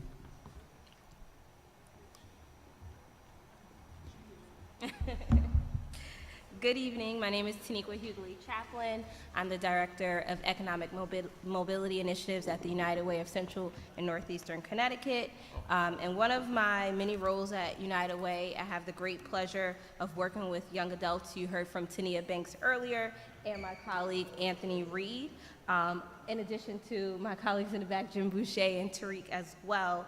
One of the most recent projects that we have been working on is the implementation of the Navigation Hub in the North End in partnership with Capital Workforce Partners, the City of Hartford, the Village for Children and Families, and the North Hartford Ascend Pipeline. The Navigation Hub is a place-based youth engagement and service strategy targeting Hartford youth ages 14 to 29 who have been disconnected from education in the labor workforce. The hub is currently in a pilot stage. We just launched in May. However, this model brings together career navigators, family navigators, and youth leaders from multiple agencies to coordinate youth and young adult intake and referral services. We're working to ensure that we're bringing together career navigators, family navigators, and youth leaders from multiple agencies to coordinate those referral services, which I just referred to. So yes, that is a real thing, different agencies coming together under one roof, working together. And so though the hub has only been in full operation for less than a few months, it's proven to be a much needed resource for our young people. As mentioned, we have young adults working alongside navigators, giving them a job, yes, but also allowing to connect them to their peers. And so, as I said, Tania Banks is one of our youth leaders in the hub, participating in that navigation process. This was made possible because we valued the opinions and thoughts of young adults. They were a part of the hub design from the beginning. Throughout the years of working with young adults, they have consistently asked for a safe space that allowed them to hang out, lounge around, but also receive career and job training services, social services, and just a programming space where programs are created for them, by them. I believe this type of resource would save the lives of many of our young people. It saved mine. Growing up in New York City, the largest housing projects in North America, Queensbridge houses, if anyone is familiar, and going to school in South Jamaica, Queens, many of my friends and family members would have also been identified as disconnected. If there were free hubs that had the staff that looked like them, who assisted and helped them with tutoring, provided mentoring, job training, programs, sports, and social services, they would not have been in the streets or in prison or unfortunately dead. I was fortunate enough to be able to enroll in a program called Legal Outreach, which served as the ideal hub that I mentioned. However, the focus was college. But if this structured program allowed me to come to Hartford, Connecticut, pursue an education, and pursue a job, that opportunity can be offered in other places in the state. So my recommendation is to simply continue to support and invest in navigation hubs throughout the state, and also ensure that young adults are a part of the conversation from beginning to end and have true power to participate in decision-making processes. Thank you. Thank you, Mrs. Tanika. That concludes our public comment portion. I am now going to pass it over to Mayor Passero. Mayor Passero? Thanks, Josh. Well, we made it. Almost 3.5 hours in. But thank you. Thank you all for your perseverance and for your participation. It's a great help to us. We are indebted, of course, to our panelists tonight. A lot of great material for us to think about, to digest. I do want to thank CCM and the great work of their staff, all the work they do behind the scenes to set up these forums for us. So thank you, Joe, for that, and relay that thanks. And of course, thanks to the Dalio Foundation for supporting this effort. There's a lot, we heard a lot tonight, we have a lot to think about. But I just want to point out something that I picked up on from Ms. Thomas's testimony, and I think it's a good segue to our next meeting in New London, which will focus on workforce, post-secondary pathways, employment supports, and wraparound services. And Ms. Thomas said that we have to be able to offer our students more than a pathway to college.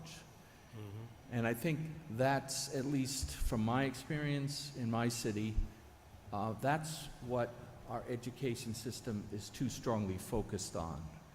And that's not always what our youth need. They need more options, and it shouldn't be second best if you choose something other than higher education when you're through your high school. And I think overshadowing all of this is our responsibility as leaders of our city to take care of our youth from cradle to career. And that's not cradle to college.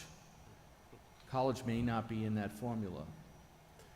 So that's my takeaway. We all have our different takeaways from this, but I do want to encourage you to take the trip to New London, or at least sign on to view the next forum. I guess it's 1199commission.org. You can go there, you can share your testimony, you can see a lot of resources, some of the previous forums, and also participate or view the forum in New London. But actually, you don't want to miss the opportunity to come down to the Whaling City. And our city hall is not quite this opulent or big, but it is certainly as historic, and we just finished a historic renovation of the building. So I look forward to seeing you. And guess what? This is our second summer with air conditioning. And I think I just wanted to add again before we close, during that time, before we get to the next meeting, this commission is going to be doing a lot of engaging with those youth that we were talking about, the reentry population, those that are, maybe in juvenile detention settings and so on. So we will have some feedback on that on the next commission meeting. And I just do want to see a couple people. I'll come to you after, sorry. So that concludes. Yeah, boom. Adjourn.